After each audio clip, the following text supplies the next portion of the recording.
We're live. I think we're live. I think we're live. We might be live. Hi, everybody. How are you? Welcome. Thanks for joining me today. Oh my gosh, it's Friday. Friday.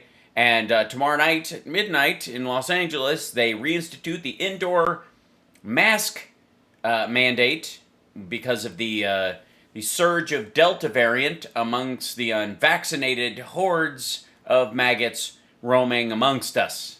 Thanks, guys. Thanks for fucking up the party again. And of course, I still have my show Sunday night. Fingers crossed that doesn't do anything. I have been fully vaccinated, so therefore I believe I can perform on stage without a mask, while everyone else present perhaps does. I don't know what the... Yeah. We don't know. And so... we will find out together, because it's kind of a rolling issue, just kind of moving constant, a lot of moving parts. You guys aren't privy to the new shit, man. Had it ever occurred to you that she kidnapped herself? That had not occurred to us, dude. Run on a plane, go to school, show proof of vaccination. Exactly. And I do have my vaccine card, which is lovely. I keep it in my passport right now. And I also have a picture of it on my phone. Although that seems kind of difficult to, verify. And not at all something you could fake. I'm talking to you, assholes pretending they have the Hunter Biden laptop. Anyways, so we have a lot to get to today. For a couple of reasons. One is... Don Jr. decided to see if he could make a video that kind of that pegs the racism meter, and we'll see if he manages. I still think he's got a reserve tank, personally. Rudy Giuliani, I just watched a video of his, and I can't. It's too long, but I may do the whole thing like Monday or something, but just on. I mean, he's trying to be a one-man anti-vaxxer. He's going for some of that sweet Robert F. Kennedy money. And then Roseanne's back. Crazy's back. So and she hasn't done a video in a long time, and then she pops right out of the gate and does one that's 118 minutes long. Obviously, we're not doing that whole thing, but we will play Roseanne Roulette today, where we just kind of drop the needle in the middle of something. I picked a point at random. I do not know what was said right before or what's after. If I have to back up for context, I will. But for the most part, we'll just jump right into the crazy stream and start paddling for sure. Yeah. But first, look at that. And the tip jar is like in slow motion. It's fascinating. It's because I have a lot going on in this screen. That's what's happening. Oh, and my... Why are they? Oh, no, those not up. Oh, hold on one second. I don't have as good a cutout right now because I am in a situation where they're about to come on. Tick tock tick. There we go. My little side lights weren't on, so I wasn't getting as good a cutout of things as I would like in circumstances like unto these. Okay, well, let's just jump right into this whole thing, guys. George, this, again, just the finest thumbnails that Fiverr can provide. George Floyd mural struck by lightning, my reaction. Okay, there is nothing to, I guess, anything being struck by lightning that can give you a clear message of what God's desire is in the world. And if you think there is, then you probably ended up dating Kimberly Guilfoyle because it was a good week for Aries. But I'm curious what his reaction is, besides the fact that he was dumb enough to green screen a shirt. How do we not? Let me see. Can I? I don't even know if that's possible. Let me see. Let's go to display capture. Take this guy, control. This kind of what is it? That yes, this guy. Hold on.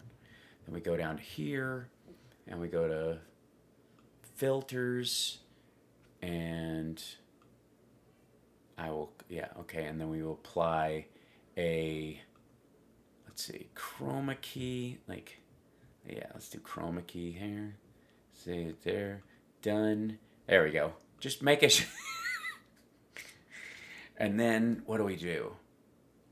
Then I have to take, let's see, what else do we do? This, well, we'll just keep playing it and we'll see. It might get better. Let's see. Well, done. That's plenty for me. It's time to teach Don Jr. a lesson. Okay, guys. Okay, if you were ever on the fence about when... Oh, I'm on the fence. Hold on one second. Let's see. I'm on the fence about what to put in to replace his shirt. I know I'm fucking with my computer and messing with all kinds of stuff. Let's see. Trump.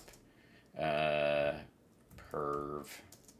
Something like that. And then images. And then that's a... Let's see. Yeah, here's this'll work. I have an idea. Oh, ho, ho, ho. All right. Let's see. I'm gonna do this. This is such a fucking waste of time, but I'm enjoying myself. Just relax for one moment. We'll grab an image. I'm going. I didn't know I was gonna have this opportunity. This is very simple. Add a new source. Okay, and then we'll call this T. Let's see. I might keep this one for later, so we'll call it TNE. Whoops. TNE. Add source. This is just what. Look, bear with me. Let's see. And it's on the desktop. There we go. And this. And there you go. And we'll open this up real quick. And done. And then we just shrink it down a little, like so. And then we move it to about here. And then, whoops. And then we, hold on. Just work with me. You guys know where this is going. How about there? I think that works. And then we go up to here. And then we drag this image down in the setup. Let's see. Behind this. There you go.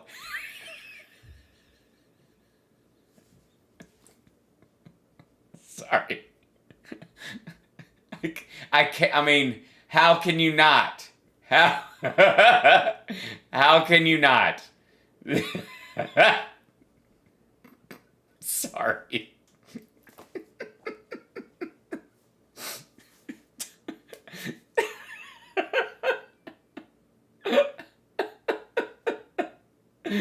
If you're gonna make an asshole neochristic racist video, don't wear a green screen shirt, you dipshit.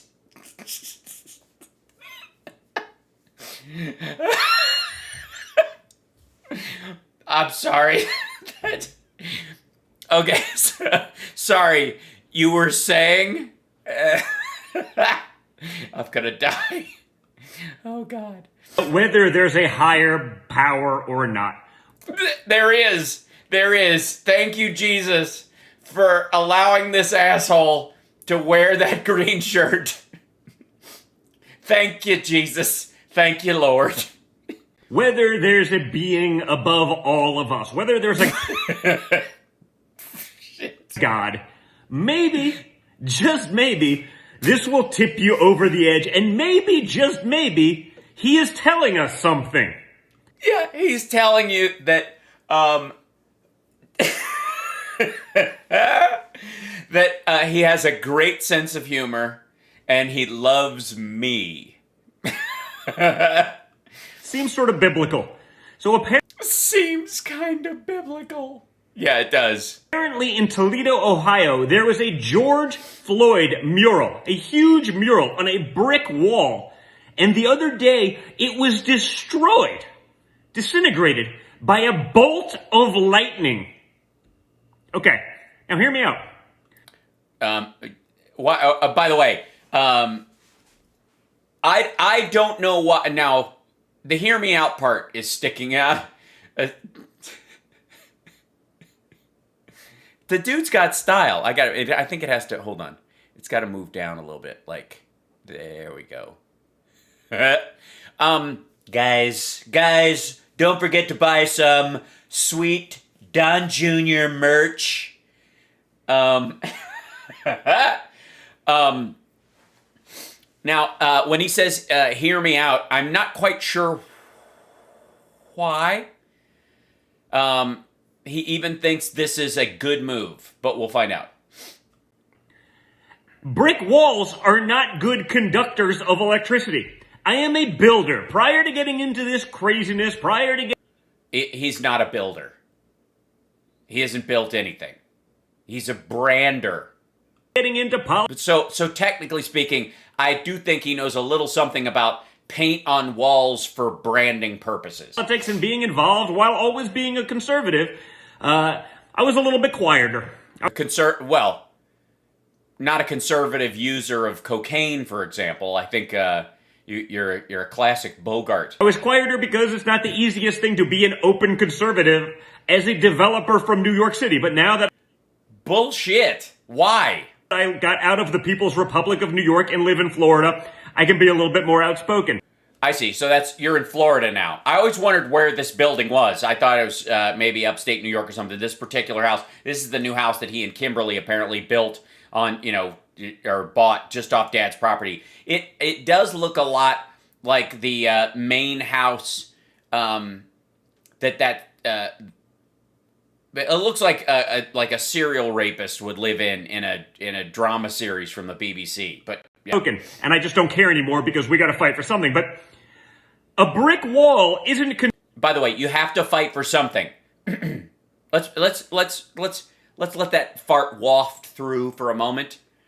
You have to fight for something, and what you're fighting for right now is that there was a picture of George Floyd on a wall in Toledo as a mural, and the building it was on got struck by lightning, and this is what you're fighting for. This is considered some sort of grenade.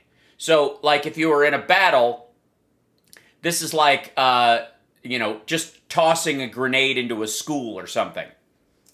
Conducive of electricity. I've built homes, apartment buildings. I've never once heard of. He's never built any of these things. A brick Jimmy Carter builds. Wall being struck by lightning. Look at these pictures. It's a tin roof right here. Look at these pictures. Okay, there's also plenty of memes that go along with it, but yeah, that somehow George Floyd deserved to die and Jesus would be smiling about it. Yeah. There's lots of memes by fake Christians. A brick wall doesn't get hit by lightning. I've built homes. I've never even heard of a brick wall just getting blown. There's tin lining across the top of it, dumb fuck. See that? See that? And there's some sort of weird, I don't even know what, maybe they'll show it again. There's some sort of weird water conduit thing going along the other side. Out by lightning. Maybe, a wood house would burn down if the lightning rods weren't connected properly and they...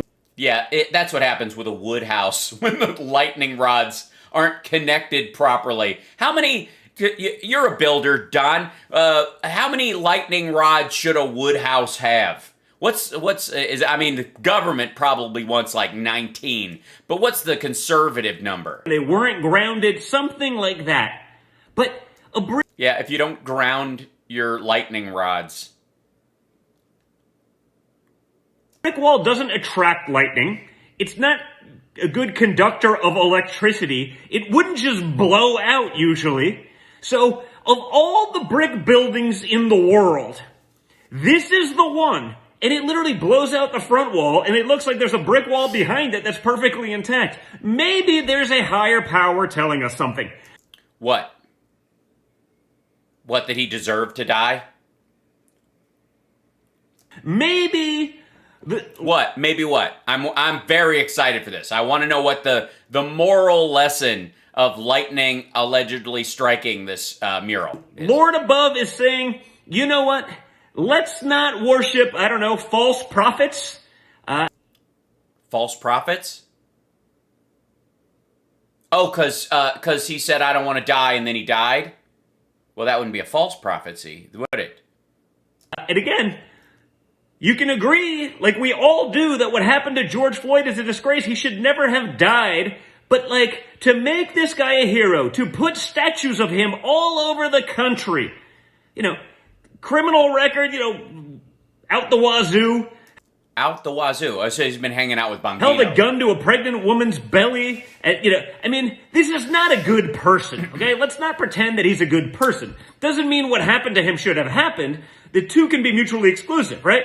But we're going around tearing down statues of the founding fathers, of people that... No, of Robert E. Lee, of Nathan Bedford Forrest. Created this incredible nation. Yeah, he did say that, don't worship false prophets. I don't know what the fuck that means. And we're putting up murals and statues of George Floyd. Please don't tell me. Are we? Are we putting up them? Or are black people in black neighborhoods in places like Toledo painting murals on the sides of otherwise plain brick walls? Tell me that we're not trying to make him a hero. Please tell me that. Because... Who? Who's we? It certainly ain't you, asshole. We are, okay? We are. I get it. You can also have a commemoration. That's not what's going on, okay? Let's not pretend that, okay? That's nonsense. But honestly, if you were ever on the fence about whether there's a higher power or a higher being, and when you're watching what's going on in the world today and the people that we're turning into heroes, you gotta wonder if the good Lord above was telling us something of lightning through this mural in Toledo, Ohio. I don't know. Well, it's kind of all right. Is there a gradation of godly messages in things that occurred? Because like your dad massively losing the election by the biggest difference, I guess, in popular vote in 8 decades, and then of course there's a stack, right? Just saying. Look at the pictures. Can't make this stuff up, folks. Perhaps you can. Let's see. I need to look at something real quick. Does he show there? Okay, that's the actual mural when it's painted up, and then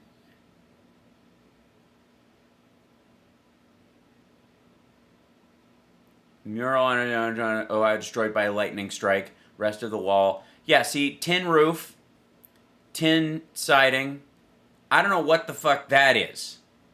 This over here. See that?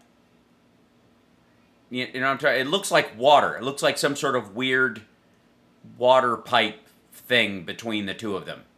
Not quite sure what that is. And it also looks like a fire caused by the striking of this part, this tin, whatever it was, made this burn and then flake off. Because it was a double-layered brick wall mural on top of it. Like, this part looks temporary.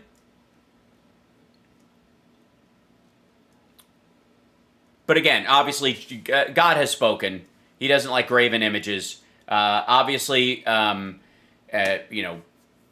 Jr. now supports, thinks that Charlie Hebdo or whatever should have been, the shooting there should have occurred, and that he sides with Cat Stevens on Salman Rushdie, and the fatwa against him, I guess. Yeah, he believes in miracles. And so do I. This whole clip was worth it just for that bullshit. I just want to... Hold on. I got to fix something before we come back. Otherwise, I'm just going to use up all my computing power messing around until the other video gets back. Okay, so go to commentary. Get this in here.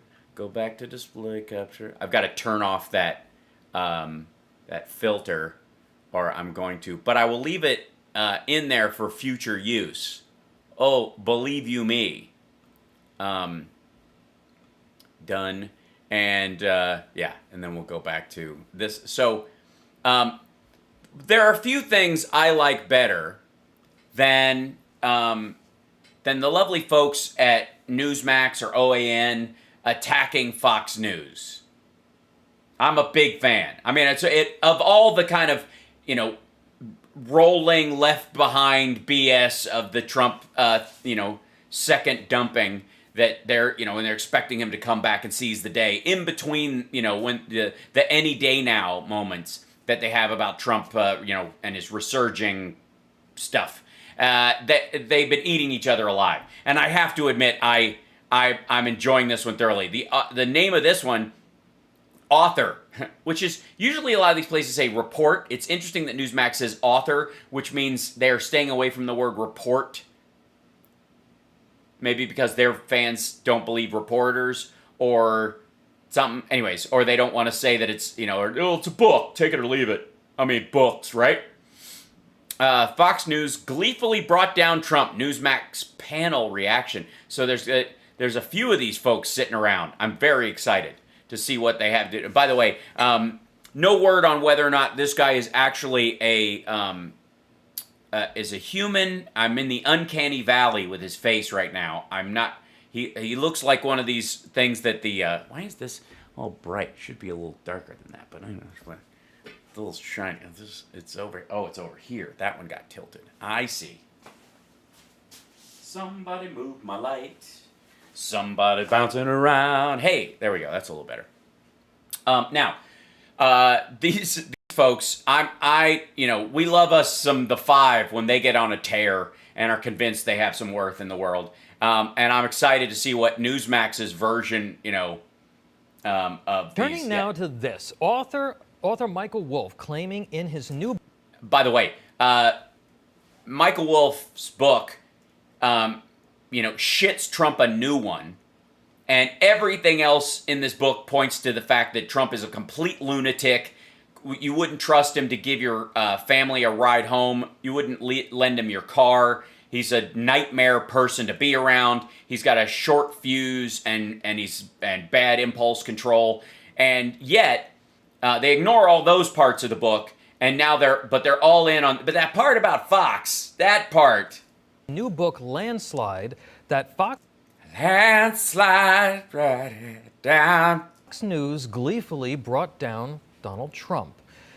And there's so much to their Newsmax. And look, this is from their article. They named it, clip this. And then this is at the top of this thing. This is the name of the article they put up. Fox News gleefully shockingly calling putting in Donald Trump's re-election chances. No. The voters of the country put an end to Donald Trump's re-election chances. And it's re-election. All right. I need to, let's see. Yeah, we'll jump into this. Hold on a second.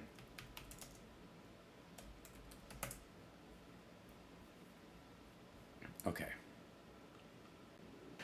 Fox News took glee in shockingly calling Arizona for Joe Biden before any major network putting an end to Donald Trump's re-election chances. Former President Trump even tweeted about the situation at the time, saying, quote, "The biggest difference between the 2016 election and 2020 was Fox News." So let's bring in our panel for their thoughts on Well, that and you won the first one, you lost the second one. That's a huge difference. all of this. All right, I want to start off with you, AJ. Kind of an interesting take, sort of a broadside against a cable news behemoth. Yes, Yeah. and this was an unfortunate development, even during the election when Fox News was calling states before even CNN or MSNBC in favor of Biden, and they hadn't even confirmed the count. But I think what we're seeing is No one confirms the count. They're getting the loose numbers in from the state, and they're looking at the volume. Never mind. Let them eat them. the takeover that happened with Rupert Murdoch's sons, who are not really conservatives and are more interested in playing nice with the media establishment. And so it's taken a pivot. Yeah, that's when I think of these five folks that are on Fox still. I think they're more interested in playing nice with the media establishment. And who it's Is there a reason that Flashdance Gentlemen's Club sign is right under Tucker? Is there a reason? I don't know. audience is and how it's in its commitment to truth. It used to be that you could tune into Fox and see something that you wouldn't on any other network. You'd be able to see Yes, it was called bullshit. the truth, and so we have to actually hold them accountable that your audience is still conservative and they want to know what's the reality of things. They don't want your spin and they don't want your bias. And playing nice with the media establishment is not worth it. I don't know what playing nice with the media establishment part is. It's just they want to be invited to the parties, so they threw Trump under the bus just so they could go to all the right hangouts. Stacey, how surprising is this really? And we did learn that Lackland. By the way, that chair that she's sitting in looks like she's in the roadshow for This Is Us, or Get Out, and she's about to be hypnotized. Don't drink the tea. Don't do it. Look at the back on that chair. Like, that is some serious, what will hide the piles of laundry? I'm for it. People need to learn that lesson. Murdoch and his wife did contribute some $2 million to Senate Democrats, and I believe to the Biden campaign, to the Buttigieg campaign, that there has been a bit of a change over at Fox. Mm. Well, I mean, I look at it from the holistic viewpoint, which is... Oh, she's a faith healer. That's why. I wasn't very happy with the coverage on election night, but they still have Tucker Carlson, who is very conservative, and he does actually take on all of the tough issues from the vaccine. Yes, but does he ever do his show from inside a giant foam clam? Sorry. To the deep state, to... The deep state. The fact that he's so good at taking down the establishment that he is being surveilled by the NSA. So he's so good at taking down the establishment. Wait, who just left the government? Trump and all his people. So they were the establishment. So that's the establishment he took down. Okay, good. I just clarifying. So I take a holistic approach. The chair looks like an old Doctor Who prop. Hannity is still there. They still have... Well, I mean, he's physically there, but is he really there? Some very strong conservative voices, Gutfeld. So I Gutfeld. Yeah, you always got him in your hip pocket. I want more options, not less. It disturbs me that we have MSNBC, CNN, NBC, and then all of the local channels. They're all left-leaning. Sorry, all local channels are left-leaning? Have you watched local channels? And then you she's talking about the Sinclair media. They're totally lefties. only have OAN and Newsmax and Fox on the right. Yeah. And those, I mean, obviously. Well, and obviously, don't leave out InfoWars. By the way, infotainmentwars.com. Don't forget to like, subscribe, give a thumbs up, and all that kind of stuff. There's that part. Hold on. This guy and this guy. There you go. That should do it. See the ratings. Oh, thank you, Melissa. Juggernaut has been Fox, and now Newsmax is really, coming on strong. Has someone told Strong this? Does he know to buy an umbrella? I want to see 4 or 5 really huge conservative networks, because that would reflect an audience in the United States that isn't there. It's almost as if you're a political minority, and therefore you don't warrant of said volume. That maybe the whole idea of the silent majority idea, or the the moral majority idea, is all ironic titling. That has critical mass. She's sitting on a dentist parade float. Yes, she was Miss Mueller 2017, and they let her keep the chair. Sorry, hold on. What? So let's see. Someone was saying, how the new setup? You are much bigger on the screen, so I now have to wear my glasses to watch the show. Woe is me. Oh no.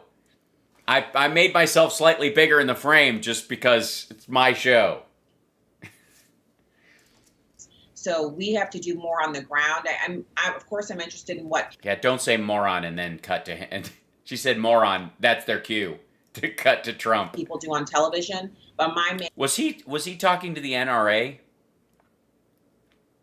Concern is what Americans are doing on the ground to spread the conservative message, to talk about our Judeo-Christian founding, to help each other. And our Judeo-Christian founding. Oh, you mean because a lot of the founding fathers were deists, and Thomas Jefferson removed the miracles from his copy of the Bible and had a copy of the Quran as well, and viewed himself as, many of them being Masons, by the way, believe that everyone is entitled to their own unique mistake and there is no direct route to God.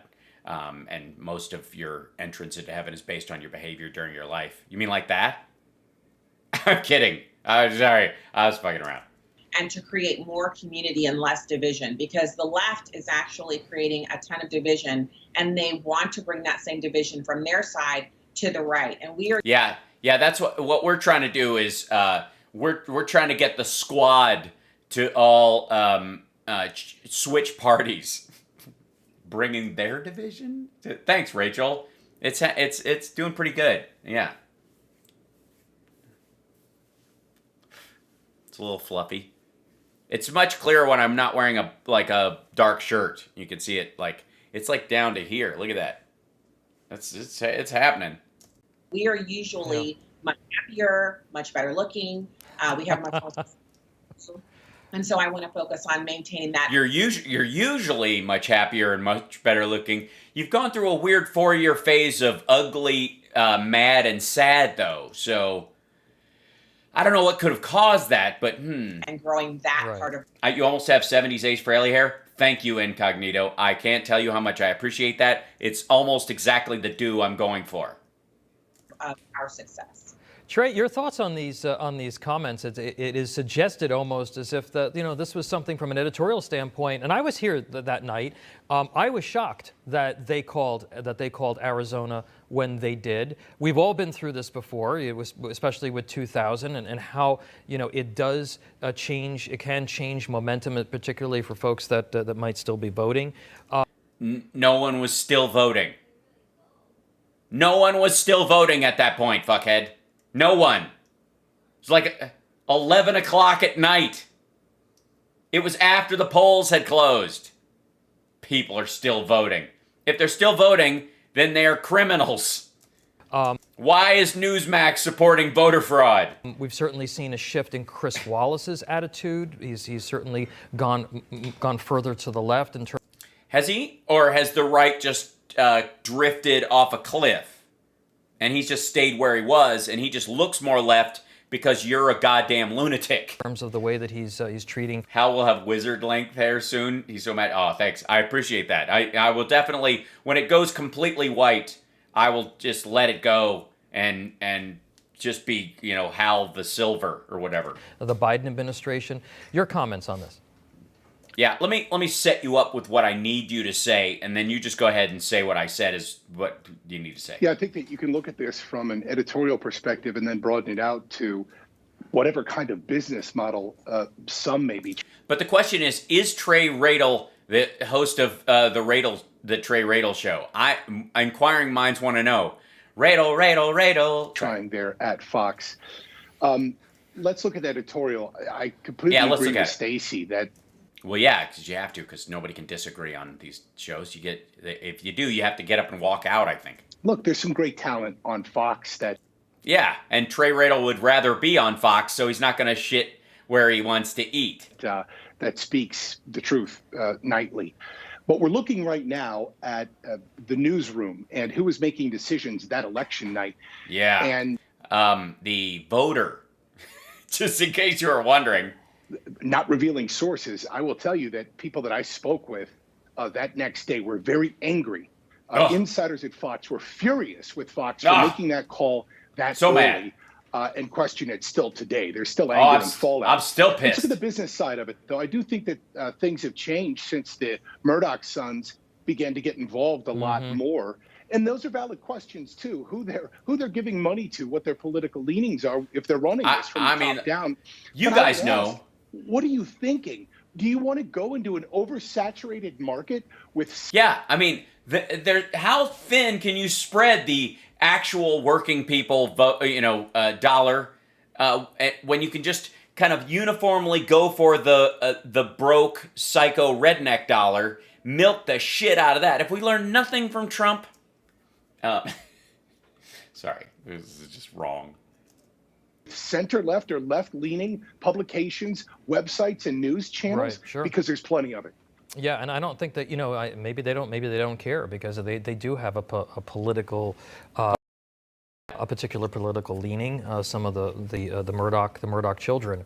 I, for one, am very honored to that. In here, this is independent media. Nobody calls and tells me, well, you can't be pro-life and pro-faith and pro-freedom on the air. Hey, asshat, you were hired because nothing you ever say is going to surprise your boss. There's a lot of that at Fox News. They say this shit all the time too. I'm never told by there's no editorial control over what I say on my show. Yeah, because they hired you because you're a fucking lunatic. They can count on you. You are a hammer. You're going to think everything looks like a nail. You're on autopilot. There is no point where you're going to have a new idea or realize or even an introspective moment where you go, yeah, maybe I wasn't all, completely right on that topic. You're never going to have that idea. You're never going to go, I'm allowed, my editorial guys are going to love this. I'm pro-life, and they hired me because I'm pro-life. I'm very pro-life, and that's why I believe in the child tax credit, and why I believe in making sure that there's plenty of Planned Parenthoods so that women who are having children get all the prenatal and postnatal care that they need to survive that, so that they can have more babies even if they want to, and that we make sure that no matter what level of economic level a child is born into, whatever class they're born into, that we can guarantee that they will get at least 2 square meals a day while they're at school, and that are proper and nutritious and have value. And then, of course, make sure that they have after school, stuff to do just in case their parents aren't the greatest people in the world. They have something else to do, so that we can, as a society, watch out for the kids that are born into negative circumstances. That seems like a pro-life thing. My boss won't care if I say that. What do you mean I'm fired? So thank you, panel, for those comments on this. Very provocative new book. Stand by. We're going to be coming right back to you. Newsmax TV has a great app, by the way, and you can use it. No, it doesn't. It's a terrible app. To watch us anywhere. Just as you're crossing the street blindly on your phone watching Newsmax. Download the free app on your. She just got hit by a bus being driven by Don Lemon, actually, of all people. That's a great app, by the way, and watch you can this. use it to watch us anywhere. Just download the free app on your iPhone. No paywall. Your Android phone. No and cable start subscriptions. Watching. If you want that's a picture of my sister dying in traffic. to watch Fox or CNN.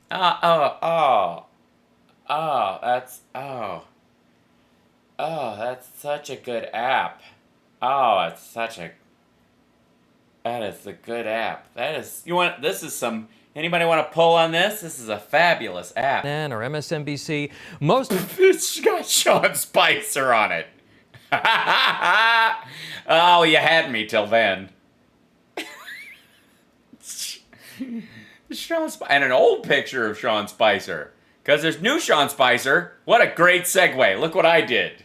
Look at that. This is Sean Spicer.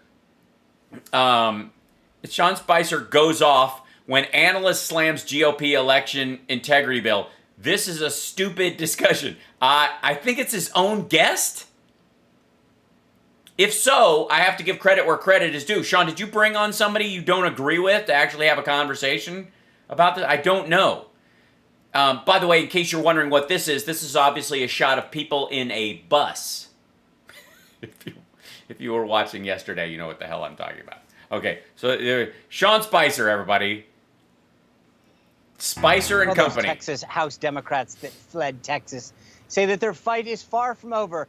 They're ready to hang out in D.C. for weeks. Oh, all while on the taxpayer dime, by the way. They received $220. Did he just do a helium pull right before he went on air? $21 a day in per diem. That's in addition to their salary. Let's see. A company brief. 58 Texas M fled to D.C. over Bonneville. 2 charter flights cost approximately $100,000. State reps collect $221 daily stipend. Texas House Speaker demands that they return that money. Okay. And the charter flight that they took up to... The chatter flight. Yeah, it's made completely a chatter cheese. D.C., by the way, cost about $100,000. God damn. It's not me, right? His voice is... What is happening to Sean Spicer? Did he forget to take the ring off before he came to work? But Democratic Senator Amy Klobuchar, she's thrilled. We stand here with these people of courage, with freedom fighters. So when you see POC written on somebody like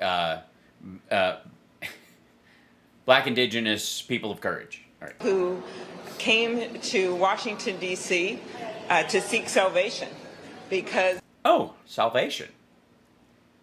All right. They are not going to be able to get that governor of Texas to protect the voting rights of the people of Texas.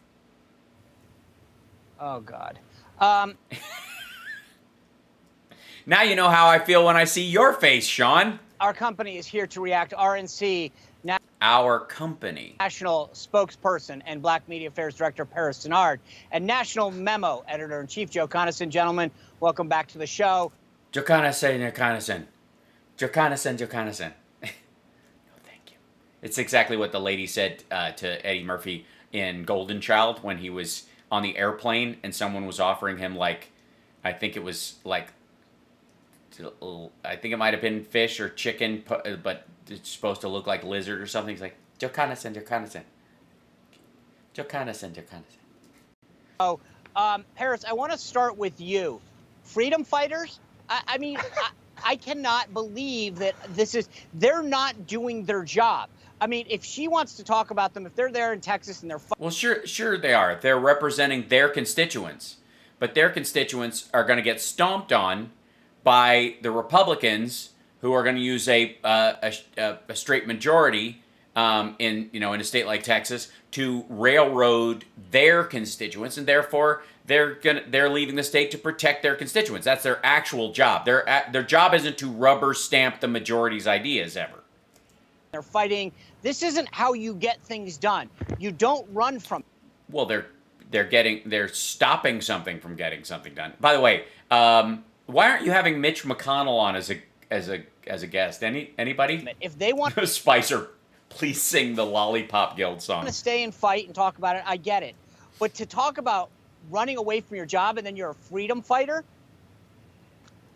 Sean, do you remember when Amy Klobuchar was running for president? She always would say, "Who says that? I mean, come on, who says that?" Seriously, Senator Klobuchar, who says that?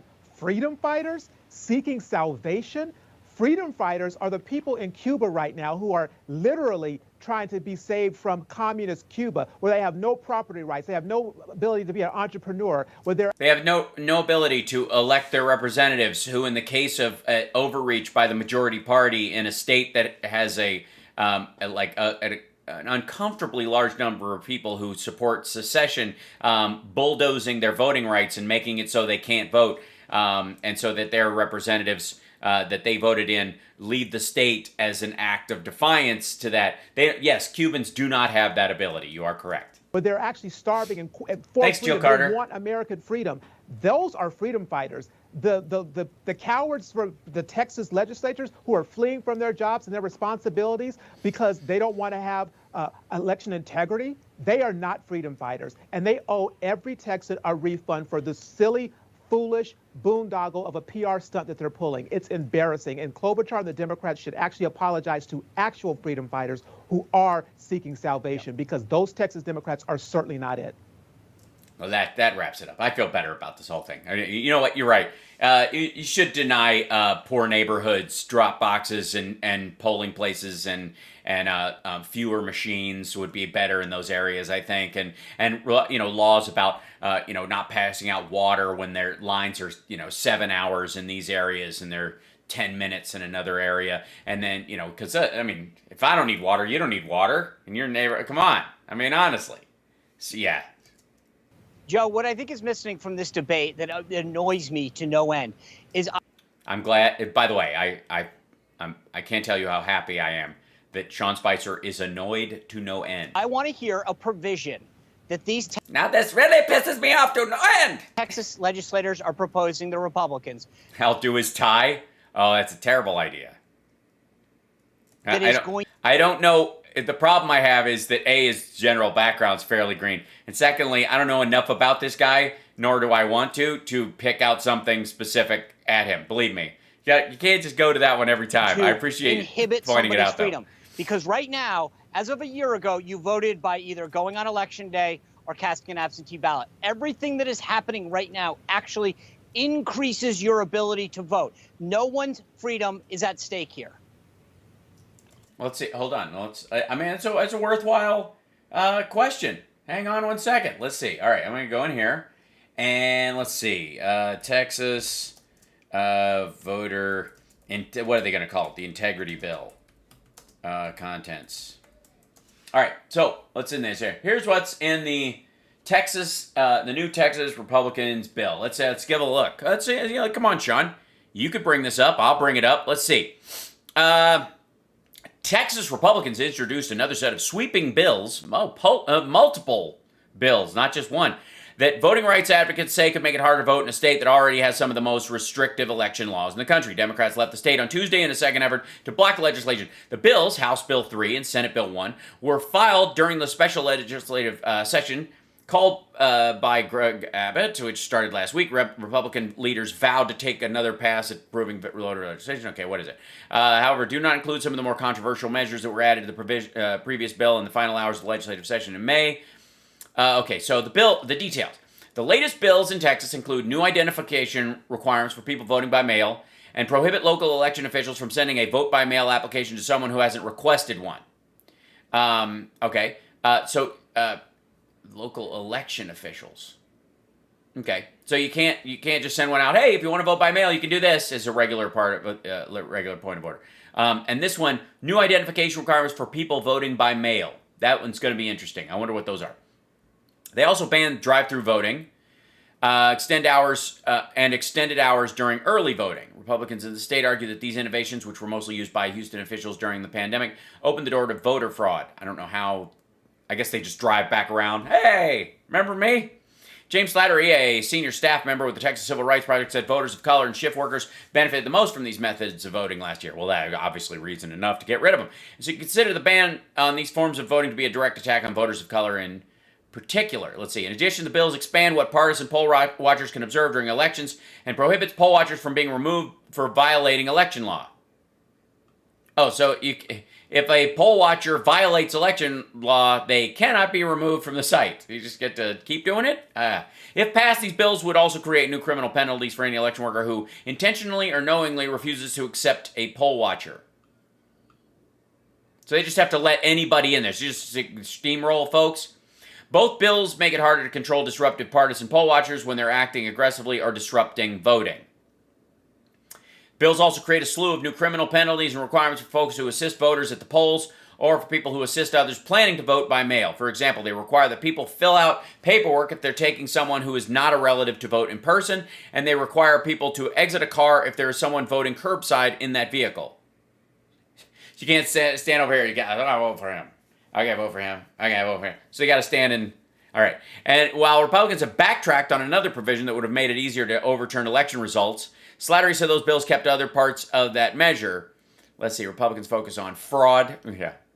Fraud. Let's see. State Rep Travis Clardy, a Republican from Nacogdoches, who's a member, told NPR in June that he has zero doubt about the legitimacy of the elections in the state. This is a preventative measure for us. Again, all this shit has nothing to do with stopping black people from voting on this stuff. Believe me, Democrats will make sure that they meet all these standards, as dumb as they are. This is about getting Republicans to go back to voting, because they're not going to vote because Trump's telling them it was all bullshit and rigged, and they're going to rig it next time. And unless they have some sort of big newsworthy win where we passed a bill that shut down all this fraud, unless they can say that, their folks aren't going to come back to the polls. They're going to they're going to lose 8% of those folks anyways. It's already a shitstorm, and they know it. Well, Sean, clearly. Yes, and there are more. Good point. Nurse M in the chat room. There are more low income whites that will be affected by these rules negatively than there are people of color in the whole goddamn state. But they don't care about those people, and they don't expect them to vote anyways. So they're trying to cut down on the other numbers and Really, make those the people Texas think that Trumpies are running. Democrats feel differently. Why would they, if they thought that the proposals by the Republicans in the legislature were going to improve people's opportunity to vote, I don't think they would have left. They're, But this isn't about feelings. What I want to know is... No. You know what I mean. They're committing an act of civil disobedience, and, that's their choice. I think Amy Klobuchar said freedom fighters just to annoy you guys. I mean, I don't know, And it worked. They're not like the people fighting the regime in Cuba. That's certainly true, although why that has to be dragged into this, I'm not sure. But well, I'm sure. I can tell you, Joe Conason. It's because the guy just below Sean Spicer in the Four Squares, I think that's Marsha, he brought it up because he doesn't have another argument. Because a flailing, semi-sarcastic slam at Amy Klobuchar is really the only thing he has about this, because he's aware, he knows that you're telling the truth. There's an ongoing debate over voting rights in this country, and it's clear that the Republicans would like to restrict people's access to the ballot in many places. That's just not true. They say it's because of election integrity. Okay, stop. Here's what I'm going to ask you, Joe. Joe, do me a favor. You can answer one question. Go ahead. Tell me, this is what honest to God, I want to know this. And I don't know what happened to Sean Spicer. I do not remember his voice being this high. Somebody's fucking with him. There's got to be something. What is on here? Is this woman's arm like reaching over and just squeezing his right testicle and just this whole time? By the way, does the woman get to speak on Newsmax? I don't know what the rule is. Do they just have what? Is it part of their contract that there must be a pretty blonde in one of the boxes that you could just look at in case you glaze over the rest of the conversation? Know this because these are all DNC talking points. Tell me one provision, name one that restricts somebody's right to vote. One provision that restricts it. Well, if they're for instance limiting the number of drop boxes as they try to do to make it one drop box in a county of many thousands of people. How many drop boxes were there? Hold on, time out. Okay, so last year before the pandemic, there were zero. Yes. Hold on. There were zero. So you know what? Should we have 1 million drop boxes? Should everybody get their own drop box out in front like they used to deliver milk and you got a box out there? I mean, this is a stupid discussion. There was... This is a stupid discussion. I think we had a new title for Spicer and Company. No such thing as a drop box prior to the pandemic. But... Yeah, there were. There were, and there should be. See, the thing is that they're not negotiating in good faith with the Democrats. They drew up a bill. By the way, there were long-ass fucking lines. And instead of long lines, which are impossible during COVID, they provided drop boxes. In this one, they now know that one of the ways you can cut the lines down is make drop boxes available. And what the Republicans in Texas want to do is go back to long fucking lines in areas where people will give up or can't afford to give the time or have to go home to their kids or have to pay a babysitter. These like ancillary passive poll taxes is what this is. They rammed it through the legislature. They're not discussing with the Democrats, especially the minority members of the legislature, what their concerns are with these provisions, and they should. I know what's... Wait, Sean. So are the Democrats in the House, the Senate, and the presidency right now. So, Sean, bring it. Or we're just going to do whatever the Democrats want to do right now then. Is that how it works? Because if 10 Republicans aren't in the building and the Democrats call for a vote on something, the percentage 60-40, it would clear for stuff to be passed with the number of votes we have. What's wrong with having a real discussion and taking into account people's concerns. Well, here's the problem. I wish they would have a discussion, but they're not there to have it. They've fled their jobs so far. That's not fair either, Lindsay. They were there until the moment when the legislators on the Republican side decided they were going to ram this stuff through, and the Democrats said, no, you're not.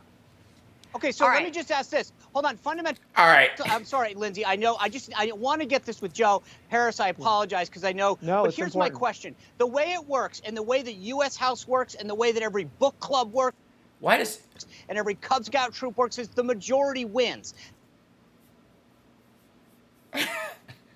The majority wins. Sean. Kiddo. The Democrats control the House, the Senate, and the White House. Uh-huh. That's how it works. And so the point is that the way that the Texas, yes, it is. So tell me what. Yes, it is. How the U.S. Senate are works, they supposed Sean? to run away every time they don't like the bill? Is that how the U.S. Senate works? You're fine with the minority rule in the U.S. Senate for some reason. Why is it bad when the minority protests in Texas? You don't see the Republicans bailing Washington. They're there actually having a discussion. Well, they don't need to. They have rules that allow the minority to control the legislature in Washington, which is completely wrong. But that's that's the Senate. McConnell this is manipulates the Texas that, House. So and let's that talk doesn't about the bother U.S. House. The U.S. House plays by the same Well, rules that they do. You just said everywhere in the world majority rules, and we know that's false because the majority right now in this country is controlled by a minority in the U.S. Senate that is able to overrule the vast majority of votes. Hold up, Paris, I need to get you in because I feel bad. I'm sorry about that. Yeah. Paris, say something to bail Sean out on this one because he's annoyed to both ends, and his chin is backing into his neck like somebody who bent down in an elevator to pick up a quarter. The person in front of them just farted a beef burrito right in their face. No, you're fine. Look, at the end of the day, Sean, your point is correct. Well, it's not the end of the day yet, so perhaps he's wrong until then. When it comes to freedom fighters, these people are not freedom fighters. And when it comes to the laws that are being enacted and trying to be enacted to make it easier to vote and harder to cheat, they're not making it so that people cannot. Easier to vote and harder to cheat. What part of it makes it easier to vote? Any of this? Like that's a bit of a reach. He was basically just falling back on his same little green block earlier. Vote. No one's freedom to vote is not happening. But what is happening? The only people I've seen cheating are Republicans so far. We caught one in New York the other day on Staten Island. Guy was, using absentee ballots to try to win a. You know what? Hold on one second. When the Supreme Court just ruled against the DNC in Arizona with the Republican Party there, the DNC could not find one example of how anybody was disenfranchised or any black person or Hispanic, anybody minority was not able to vote when they got rid of ballot harvesting and.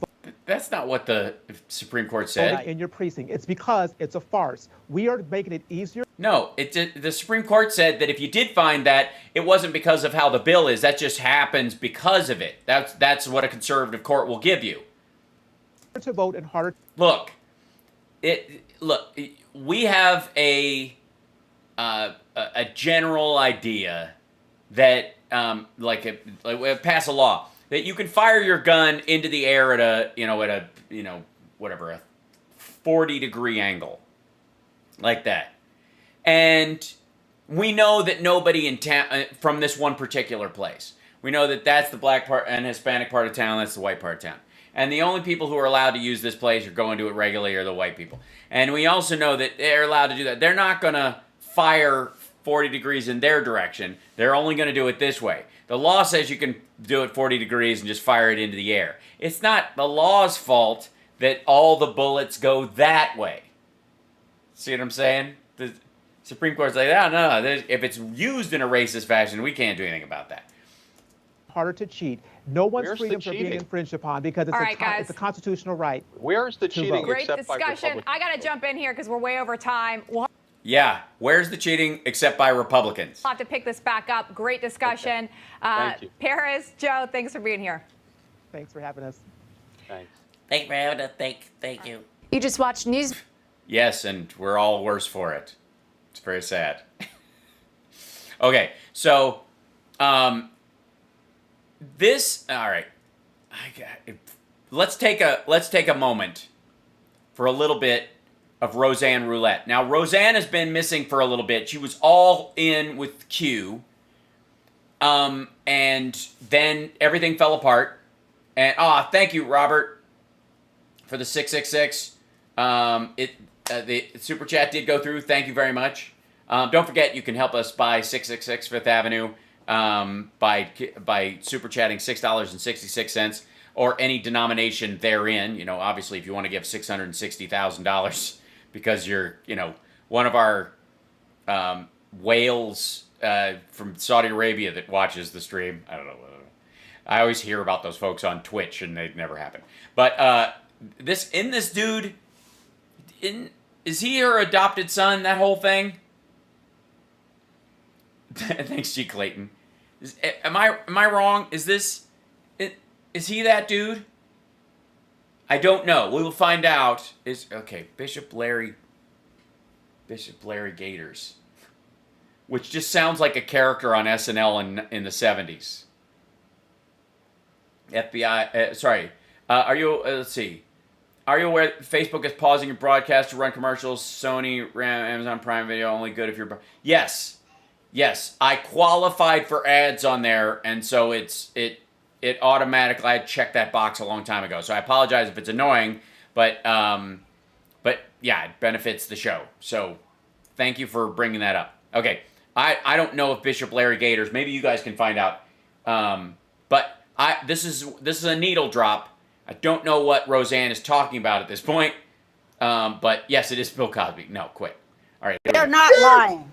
You are not lying. And I want to take a break for 1 second to go. He's not lying when he's. Well, it's good. I'm glad he's not lying. We picked a good moment to drop in. Says they are witches. He's not lying. Who are witches? Mm-hmm. And like Beyonce, she's talking about black is king. No, God is king. Beyonce's a witch too. Oprah Winfrey, all witches. I know they are. I used to be in that group of them. Well, I didn't want to be. Yeah, I always thought of it as Beyonce, Roseanne, and Oprah. Were you in their coven? What? But yes, once I start getting famous, then they start inviting me and this and that. And then once I saw what they were doing, I was like, I would have a different way of saying it than what like you have had. But I would say like, hey man, I'm a Jew. Yeah, that's when they're passing around on the witch bong. Hey man, I'm a Jew. I have to know. I have to believe that there's some context in this. That's right. It's right. It's true. Like I'm a Jew. I read the Torah and stuff. I'm not your kind of Jew. I don't do that stuff. I read the Torah and stuff. That's right. I'm not whatever it is you're doing. I'm not that because. Because why? I'm not that. I think No, you're obviously not that, whatever that is. What are they doing? What thing are you fucking talking about? Roseanne, please tell us that there was a party going on and they were just like, Madonna was there and she was putting Kabbalah bracelets on everybody and they were all, bonging up out of a fucking skull of Baphomet or something. What? There's rules and stuff. Oh, they're what? I'm not that. I think there's rules and stuff. Oh my! I try to make things better, not worse. Exactly. I try to bring Since when? People together, not divide them. Oh, this is the new Roseanne bar then. I try to get them to love on each other, not hate each other. Yeah, want people to love on each other, not hate under each other. Wait, who's that? See, I'm not like you. I'm not like you. I try to do right. See, I'm not like you. Yeah. Right. I try to get paid for my work, not steal other people's work. See, I'm not like you. Wait, sorry. Oprah and Beyonce are plagiarist witches. Thank you. See, I believe there's right and wrong. See, I'm not like you. Right. But you know what? I have no ass. That's what used to piss me off. But you know what? I have no ass. That's what it is. That's, yeah. Obviously, a big ass is Satan's workshop. What? But you're right. I don't have an ass. And I don't have a thin waist. So I'm not worth shit in your world because you know what? When the fuck when did Oprah ever have a thin waist and a big ass? What is this? What is she talking about? Assless in an ass-based fucking society, okay? Your world, because you know what? I'm assless in an ass-based fucking society, okay? Sure. All right. I know how you feel. Assless in an ass-based society. How? I don't know what's happening here. I'll admit it. I'm assless in an ass-based economy. Assless in an ass-based economy. This might be a good bit for Roseanne, actually. I don't know how it. Well, it will get to satanic cabal of. I didn't know that adrenochrome gave you a thin waist and a big ass. So I have no fucking value to you, but I am not like you. What do you mean you have no value to you? You had a hit show. That was your value. And if you were thin with a big ass, you would have never had the show, Roseanne. You see? Because I'm a Jew and I read the Torah and I have Shabbat. Yes. So I'm not like you. Yeah, definitely not. He's lost right now. He's not quite sure what the fuck she's talking about. I don't want to be hurting people and shit. I don't want power that I don't earn. I don't want nothing to do with power that I don't earn that isn't God blessed. That God didn't send me or give me. I don't want nothing to do with it. See, I'm not like you. See, I'm not like you. You know, that's just. And she's talking to, theoretically, Oprah right now. That's what I feel like. Or perhaps Dr. Phil. I might be wrong. Saying, I start preaching too. Because I'm like, this is the end of the world, and you know it. It's the end of the world, and I can't even get centered on this camera. I don't even know which way to go to get myself on camera. I went to the wrong area. Stage right. There I am. Oh. But it is the end of the world. It's the end of the world because of people's stupidity, and I'm sick of it. I'm sick. Wow. Good needle drop. Well, I mean, obviously, I have to say, I slightly side with Roseanne in this. Any economy that's based on ass is gonna, is just headed for deficit. I'm sorry. Yes. That's why I haven't been able to do any interviews because I get too mad. I'm too mad. And God is talking right to me. And I'm like, give me a break. Give me a break. Have some mercy on me, Lord. Have some mercy on me. I can't do it. You got to go get somebody else. I cannot keep my temper as you want me to. So go get somebody else. Yes. And he told me, you know what God told me? He said, I want Roseanne. Calm down because I have a mission for you. I said, what is it, Lord? You know I'll do it. If I have proved that to you by now, even if it gets me fired and in trouble, I'll do it if you put it rightly to me. You've seen that. So he says, yes, Roseanne, I do. I have. Apparently, God's mission for Roseanne is no longer to bring joy to millions of people by making jokes about the simple things that bind us all together, which is what sitcoms in their purest form do. It's not to do that. No. It's about to yell about vaccines and Trump on the internet. I have something I want you to do. I want you to tell people. Stop playing with yourself. It is God. That I am mad as hell and I'm not going to take it anymore. Why would God need you to say that? Honest, seriously. So you tell them, Roseanne, that's what I have to say to them right now. And if they can't figure out why, at least tune in to what see what is happening right in front of your eyes. Right. And Roseanne will then what is it? explain it, as will Dr. Bishop Larry. Yeah, he's not a doctor. He's a bishop. Yes, why? But get into the what. See what is happening. Yeah, what is happening? Besides, I mean, jobs coming back and the economy, sputtering back to life, and consumer confidence going strangely up this month, and the housing market doing very well. And, in fits and starts, we're moving past the pandemic, and obviously increasing numbers of people are getting vaccinated, except for people who watch Roseanne and Bishop Garfield, or whatever his name is. Happening right in front of your eyes right now. Yes. Well, what is happening? Paul Mooney, your great friend, and one of my favorite, just comedians. I wish I would have known. Architect. I just want to give him some props right now. Yes. Because he was indeed the architect of words that changed this culture. He single-handedly, with Richard Pryor. Well, then not single-handedly. I would argue that Richard Pryor did all that work, but I appreciate Paul Mooney. I don't know where they're going with this. I'm speaking as a comedian now. Okay, good. You should probably put on perhaps bunny ears or something. That's right. But Paul put many of the most important words into Richard's mouth, as he did put the most important words into the mouth of Red Fox. Yes, ma'am. And so many other what's his name that did on the Norman Lear shows. Paul wrote all the shows that told America about race.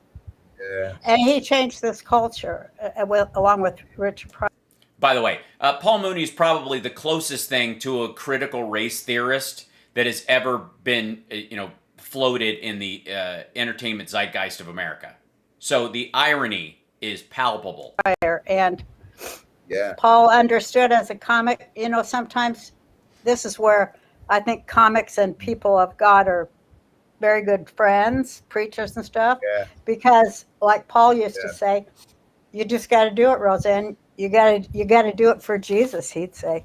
And I say, I totally understand that. Sometimes you just have to do it for God, Well, obviously. Did you yell at him and say, I'm not like you, I'm a Jew, when he said do it for Jesus? Did you get mad at him and go, I'm not like you, I don't have an ass, and things like that? Did you say that to Paul Mooney when he said do it for Jesus? You can't not say something. You cannot be silent in the face of pure evil. Well, no, of course not. If you actually see pure evil, I would call someone. I would obviously. I mean, if it's bulk day, the trash guys will get it. But if it's in the middle of the week and it's just sitting there like an old mattress, and I'd probably get someone to take care of that. Set it on fire or lance it. As a comic, so you got to try to come up with the right joke, and sometimes you can't. Yeah, sometimes you can't come up with the right joke. It's almost like it's an art form that takes work. Like, how do you do it? How do you come up with your sermons when everything's so damn ridiculous you don't have anything to say?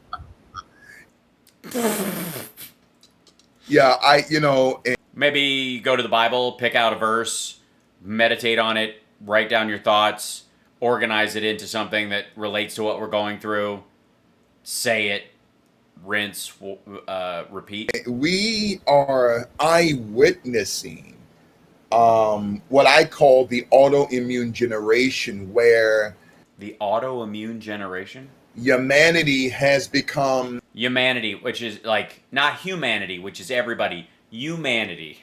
You are a manatee, and if you allergic, that's why you don't have an ass and a small waist, because you're a manatee.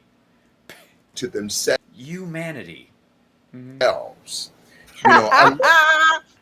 Wait, what? Become allergic to themselves.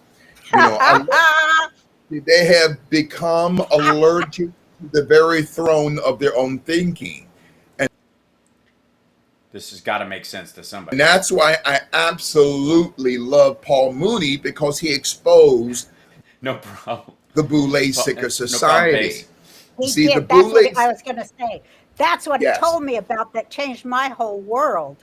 Yes. I never knew anything about it. You know, I knew about all these secret societies and this and that and the other, somewhat, you know, because I was just from Ancient Aliens and the History Channel, sure. always a conspiracy gal. And then you find out 10 years later, hey, that wasn't no conspiracy. That was the truth. You were just ahead of the rush. You were ahead of the rush hour. Yeah. Head of the rush hour. Yes. You see, the Boulay Secret Society. The Goulet, Robert Goulet? Is the black equivalent of Yale University Skulls and Bones. Now, the term Boulay, capital... Oh, Boulay. I'm sorry. Robert Boulay. Yeah. Boulay. Hold on. Boulay Secret Society. So the...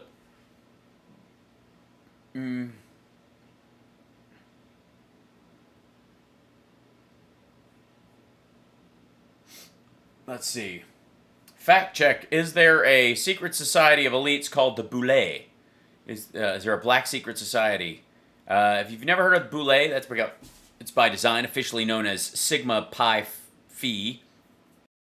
Boulay was founded in Philadelphia in 1904 by Dr. Henry McKee Minton and 5 of his colleagues. Among the group were doctors, dentists, and a pharmacist. Well, you're going to need one at least. It is the nation's first Black Greek organization. Before being exposed to the general public by various individuals in the 90s and 2000s, Boulay was on par with white organizations like Skull and Bones. People knew they existed, but they couldn't really prove it.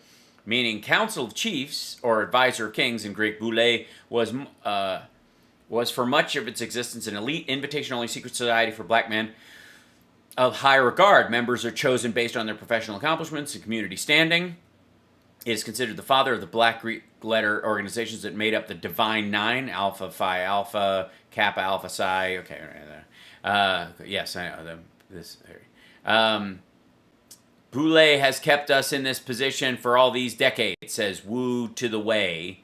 In a condition of need, when someone talented attracts the attention of powerful, they groom them to turn against their own. The temptation is overpowering, and they follow the path of least resistance. Our children need us to instill racial pride in them at an early age. In 2011, political researcher and speaker Stephen Coakley called the Boulay an illegal criminal enterprise full of black complicity in the centralization of worldwide power, the New World Order. Oh, well, I mean, it's nice to see that, in the New World Order, you're seeing a little bit of diversity. In the New World Order, they often say diversity is our strength. Coakley accused the Boulay of being in cahoots with the white power structure. Well, I mean, yeah, of course. I mean, it's just a volume thing. To keep wealth and power limited to a very small portion of the population. In page 28 of its first Boulay history book, it noted that it wanted to be like Skull and Bones at Yale, and the Boulay tend to make an aristocracy. Where is this? Until 8 or 10 years ago, we were just what we were perceived to be, Major told the Times. We don't want to appear as if we're remaining above the problems of most black people. We didn't get it solely by the dint of our own hard work. We owe a lot of people, and we have to get back to our brothers and sisters. The Boulay boasts some of the notable black men throughout history. They include W.E. Du Bois, Dr. Martin Luther King Jr., Benjamin Mays, Whitney Young, Arthur Ashe, John Lewis, Andrew Young, Ron Brown, Eric Holder. Barack Obama has to be in there. Kwesi Mufune, Herman Cain. However, Coakley and others allege Du Bois and other members of the Boulay sabotaged other black leaders like Marcus Garvey, who were committed to a Pan-African agenda in hopes of maintaining the famous talented 10th Du Bois wrote about, which I am not familiar with. The importance to steal the black professional away from Garvey because an Afrocentric organization that articulated, keeps jumping, in the black community. So the Boulay, the remaking of the house, was necessary to build a group of who had an investment in protecting the system, the white system as produced by whiting having stolen this land. So the Boulays, basically they were a frat, put together like all other frats, which is to make sure people who are, you can count on or on board, getting everybody around going, hey, how do we help each other out? Kind of rising tides lift all boats. For everybody. Yeah, Eric Holder and Herman Cain. And of course, it has to be, well, it can't be Barack Obama because he's really a woman. And yeah, right? According to Roseanne. the BOULE. It comes. It's not apostrophe E. It's an accent over the E. It's not an apostrophe. Unless it's boule. Comes from a Greek word sigma pi. Video. Frozen screen, I'm sorry. It's moving on my end. Might have been the page I had up. That's probably what it was. The page I had up was what was doing it. Yeah, I'm saying too many bad names. I'm mentioning all these folks. I said some magic words that got me kicked or something. So hold on, let's try to do this real quick. If I switch pages, sometimes it will go back to normal. Sometimes.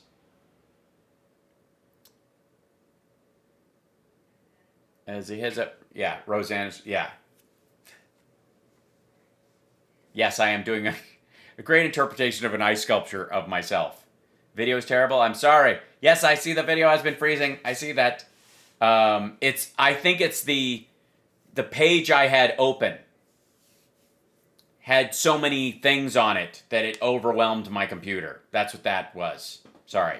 It was because I was looking at a satanic website. Clearly. Okay. Which means they're the gatekeepers. So if I could use a topic today of our discussion would be the Boule Seeker Society, the gatekeepers of the order. What order? This Illuminati system that we're angry at, who are trying to depopulate us from 7.7 billion to under 500 million people in fulfillment of the Georgia Guidestones, which was... Wait, the Georgia Guidestones are behind all this stuff? Good Lord. Erected in 1981 in Elberton, Georgia. So...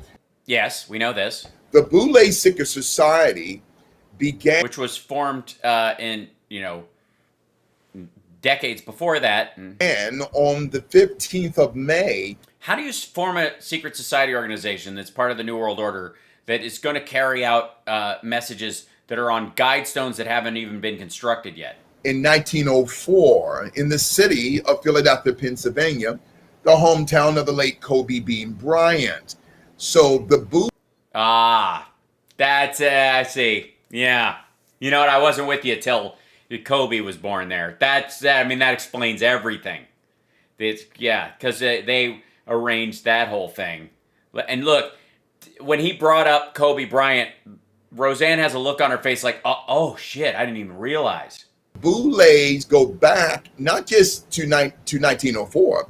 No, of course not. They go back to 1903, maybe June. But go all the way back into the antiquity of the Greek Empire with Aristotle, Plato, and all the other great black thinkers of the Boule Society. And Socrates, where the Greek Parliament would choose families of color to protect not their own people, but to protect the very same system that has enslaved them. So, I get it now. So the Boule Society is like the guards that protect white power, and Kobe was what? The Boules in 1904, May 4th, 1904, was started with Rockefeller money, okay? Through 9... Yeah, Jews. There you have it. Not her kind, though. The bad kind. Black men who were highly educated, beginning with Dr. Henry McKee Menton and another man by the name of Dr. W.E.B. Du Bois. Now, Dr. W.E.B. Du Bois is revered, Mom, in the annals. Yeah. Mom, you heard that right. You can say Dr. Du Bois. Black American history, but he was a sellout. And the reason why he was a sellout, because Dr. Du Bois, Henry McKee Menton, and several other black men in February of 1929 were hired by the federal government on the left, beginning with this devil by the name of J. Edgar Hoover, to set up a black conservative, a man by the name of Dr. Marcus Mosiah Garvey. Now, to a lot of your listeners, Yeah, not to be confused with Fred Garvin, male prostitute. They may or may not even heard of Dr. Garvey. Dr. Garvey was a black American patriot, Mom. He was a conservative. Yeah. Yes, he was. Yes, he did not. You know about him, see?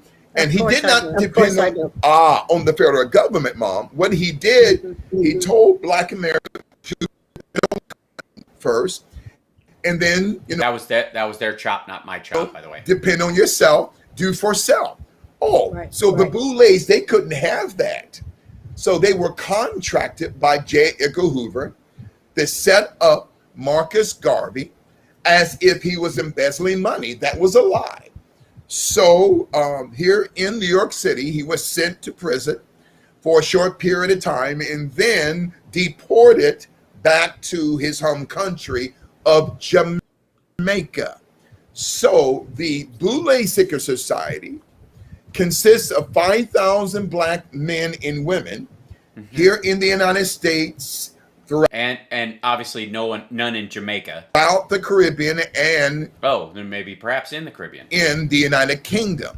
Yeah, well, yeah, I mean, you need a couple of them so they know how to get their orders, because obviously the Illuminati is based in the UK. It has to have something to do with the Queen.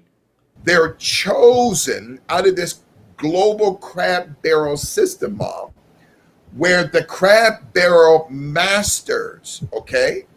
Yes, the crabsters, they're called. Those of the Illuminati system will go into the crab barrel and choose a Barack Obama, choose a devil, someone like that. Do the people they choose have to have crabs, or do they just get crabs hanging out with you guys? I don't. Valerie Jarrett, okay?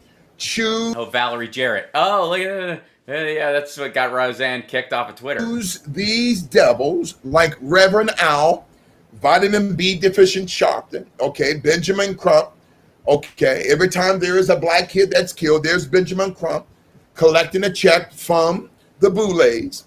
So the Boulets were responsible, Mom, for the creation of Planned Parenthood with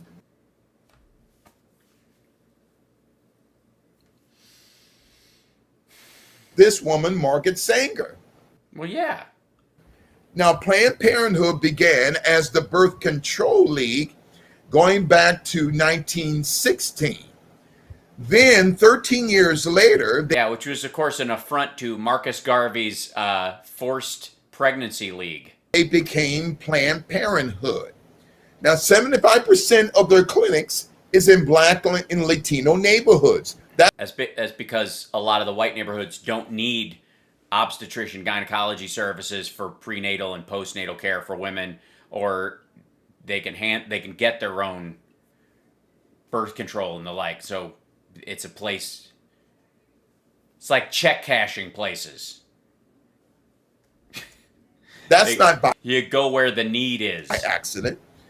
So yes, it is the Boulets are the creme de la creme of the creme brulee. Understand what's going on in the foreground today. We have to first understand what went on in the historical. Oh, understand, understand. Huh? Those are good. What are the words? Background. So the Boule Secret Society. I need to know where this is going. I would have bailed out of this a while back. Has no interest. None. Of protecting their own people, okay? Well, they consider the other Boule members their own people, right? Oh, you mean black people, okay. Their objective is to protect their slave masters, okay? Okay. And so now the Boule... Go ahead, Mom. Yeah, hold on a minute. The Rockefellers... Yeah, right. Yes, ma'am. Now let me get involved here. Yes, ma'am. Because biblically, this is very biblical. Oh, it's very biblical. There's a lot of bibbity-bobbity biblical. Ah. Ah, ha, ha, ha. How? You see? Yeah. And where it comes wars and rumors of wars? Comes from, it's very similar, I should say, to the Jewish story, which is in the Old When Boule was in Hoover's land, let my Boule go. Testament, and it's in Exodus. Sorry, one of you has an echo. It's a biblical echo, though. He's in the canyon of our Lord. When you're walking through the valley of death, you should fear no evil nor no echo, because it's obviously going to happen. Mom's playing back on your speakers. Huh? Did one of you turn your speakers up? Because I can hear. Yeah, she's got headphones on. It's not her fault. Hear you repeating. I don't have no speakers. Larry? Did you Larry? Yeah, I'm good. Yep, everything's up. Go ahead and talk, Mom. It's the devil trying to fuck with me. Yes, that's what it is. It couldn't possibly be a mix minus loop. Yeah. So you can hear me good, Mom? Yeah, but you're echoing. No, you're echoing. God damn it. I'm not going to troubleshoot this. Echoing? Yeah, one of you has Turn your playing back. speaker down. She's echoing on your thing. Larry. I don't have speaker. Turn your speaker down, Larry. Yes, ma'am. Yeah, thank you, Roseanne. No, she knows what's up. Okay. Now that's her son, the other son. In Exodus, what it says is there are certain kind of Jewish people which God told Moses, leave them there. Right. And Moses said, no, we want to bring bring them all. And God says, nah, they don't want to go anyways. How it was 80. Hi, asshole. That's actually the opposite of what he's actually saying. You're basically defending what would effectively be the Boule Society of Jews in Exodus. You can't, you see, that's not, you might want to, that's back, that's, if the, all right. 85%, well, it's like 80% of the Jewish slaves, it wasn't just Jews too, it was the slave class, the entire slave class. 80% of them didn't want to go. They were more than happy to stay there in Egypt. But it was something like 15% of them wanted to go. And 3% of those. Yeah, but this was a Rasmussen poll, so I don't know how much stock I would put in it. They didn't want to go, but they went as spies. For Egypt. Yes. Wow. See? And they're the ones who gathered up all the stuff and made the golden calf, to kind of get them busted. And nothing. And they were the black magicians of Egypt. And they volunteered to go with the slaves that walked out of slavery. That was 12 tribes, 12 different tribes walked out of slavery. And they chose to go with them, and they went behind them, and as they left, they snuck up on them, and then they would tap them on one shoulder. When they looked the other way, they would enter the promised land before them. It was so rude. Slavery, they got them on the weak. It's the worst master class ever. Weakest flanks. They destroyed their children and their old people. And they did it all the way through. And that's why they wandered for 40 years in the desert, because they weren't going to let any of them in till they were all died out. But they were. See, a lot of us thought that was actually the prophecy and that they were supposed to do that. But it turns out somebody was fucking with them for 40 years. Called the Arab. I think you saw Exodus at Auschwitz. I saw Raven, Exodus, and Slayer at the Aragon Ballroom in Chicago in one show, and I will never forget the sound of them mopping up. They were using a push broom to clean up blood and spilled beer after two dudes in the mosh pit hit heads together, cracked their skulls, and it was it was gross. It was a huge spray of blood, and they had to clear the floor. And this is a true story. And I was I'm with my buddies up in the back at the top, and there's a guy with a push broom on the floor just going, shh, shh, pushing the blood out of the way. Christ, I was like, yeah, I'm not mosh pitting tonight. Thank you.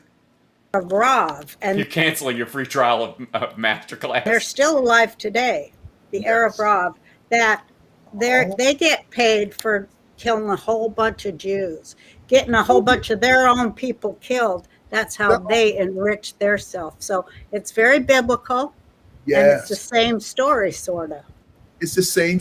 It's almost like fart sniffing lunatics of all kinds all make up similar stories based on similar paranoid synapses inside the human brain. Yeah. Story, Mom, because the Boulets, they don't protect their own people. Case in point. No, they protect the bad Jews that don't protect their people. The Rockefellers, right? Oprah Winfrey's girlfriend, Gail Stale King. Ouch. Right after Kobe's death, instead of Gail King protecting the legacy of Kobe Bryant, she trashes Kobe Bryant's legacy. She interviewed a close friend of the late Kobe Bryant, former WNBA player Lisa Leslie. I saw that. Gail King was coming out saying about his rape case. The man was barely cold in the ground. Yeah. But she didn't ask Kobe that when the man was alive. Did she ask? But that's how all the news folks are. They have to do that. I mean, if they don't do that. Yeah, well, yeah, they do have to do it because she's one of the Boulets. And, of course, you have to be a man to be a Boulet, but don't let that... They won't have a... Fucking hell. All right, we'll do another needle drop of Roseanne sometime in the next 2 days from this because, I mean, it just goes on for friggin' ever. Look at that. It's 118 minutes of this bullshit. If they start quoting Blazing Saddles, I'm out of here. Oh, God. Yeah, I don't know what the hell. We're gonna run out of time. But I don't want to leave without our dear friend,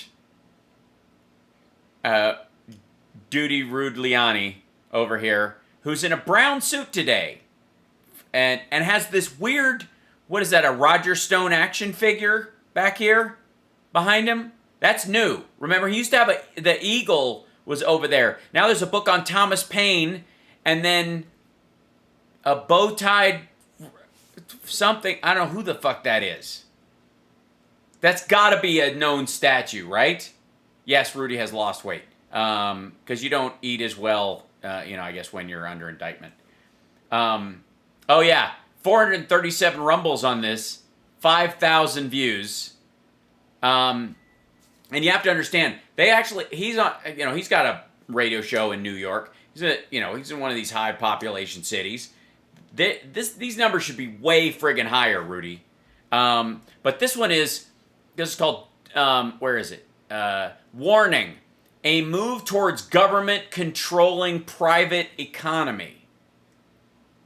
And I'm guessing he's not talking about removing Section 230 so the government can force private social media companies to carry the accounts of government officials, which is the part that he's inserting. It's not Colonel Sanders. I know Colonel Sanders. Colonel Sanders doesn't wear a hat. And I'm back again with an episode. Hold on, wait. Welcome. This is Rudy Giuliani, and I'm back again with an episode of Rudy's Common Sense. Today the question is, are we on an express train to socialism? I have an answer. I know the answer. No. Clearly not. Okay. Are we on an express train to socialism?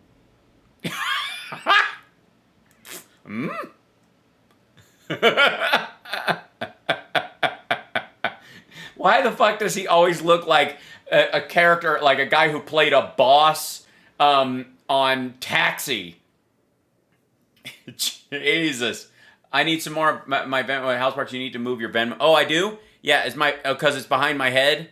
Yeah, it's probably not a good place for it.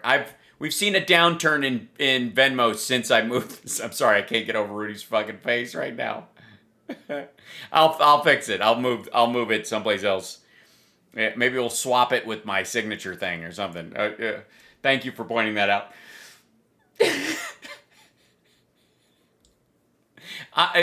This reminds me of like funny faces that Weird Al Yankovic makes sometimes. Just saying. He's Louis De Palma. Yeah. Maybe even socialism on steroids? Yeah, I don't know. Trump was on prednisone, I think. What you'll have to ask him. Could it be communism? Well, could it be communism? No. Let's take a look at it. Yeah, let's take a look. Here we go. So, are we on, this is the premise of the video, are we on a bullet train to socialism, perhaps, communism? You know, it does seem as if Bernie Sanders was actually elected president, and kind of a Bernie Sanders with even more energy than he has, and AOC, the vice president, I think. Okay. But I mean, we're moving towards socialism at a much faster rate than I think we ever anticipated under Sanders. The Democrats thought they defeated socialism by defeating Sanders, and they got Biden, who seems to be... Dude, all that was on the first sheet? His administration, not Biden himself. He doesn't seem to be awake most of the time. But his administration seems to be on an express train headed right for, I would say, socialism on steroids. Yeah, we like the idea. It's a good sales point. You were told, say socialism on steroids. Yeah. The agenda is headed there on every front. I almost can't... Every single front. Yes, socialism's coming. Just tell us which ones. Give us an example. I'm sure it's going to knock it out of the park. Find an exception. Crime? Yes, we are socializing crime. Well, we've got crime rates going up in the Democrat city by records. Well, in a socialist or communist society, they just scoop up the criminals and jail process at all. I don't know that socialists...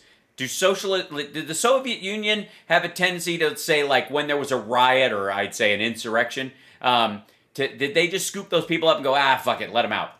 I know my city best, obviously. What city is that? Boca? In my city, we've never set records like this. Last year, shootings went up 100% under Cuomo, and percent of it is due to their policies, maybe 100. But it wasn't just New York. Yeah, they did have a shoot one, get one free policy that I think was really took up. Thanks. Thank you for the hype train, guys. New York, I mean, records in places like St. Louis. I didn't realize you had to have a wind up to say St. Louis. St. Louis. Democrat mayor, Soros DA. Philadelphia, Democrat mayor, Soros DA. Wow, we dropped a super Jew within 3 minutes. L.A., Democrat mayor who they had to send off for an ambassadorship because the city is going to you-know-what. He's still there. There might be somebody new in there soon, though. And a Soros DA they're trying to recall. Sorry if it's freezing up again. Let's see. Yeah. Is this better? A little smoother? A little better? It might be a restream thing. I hope not. Am I moving? Am I moving? Hello?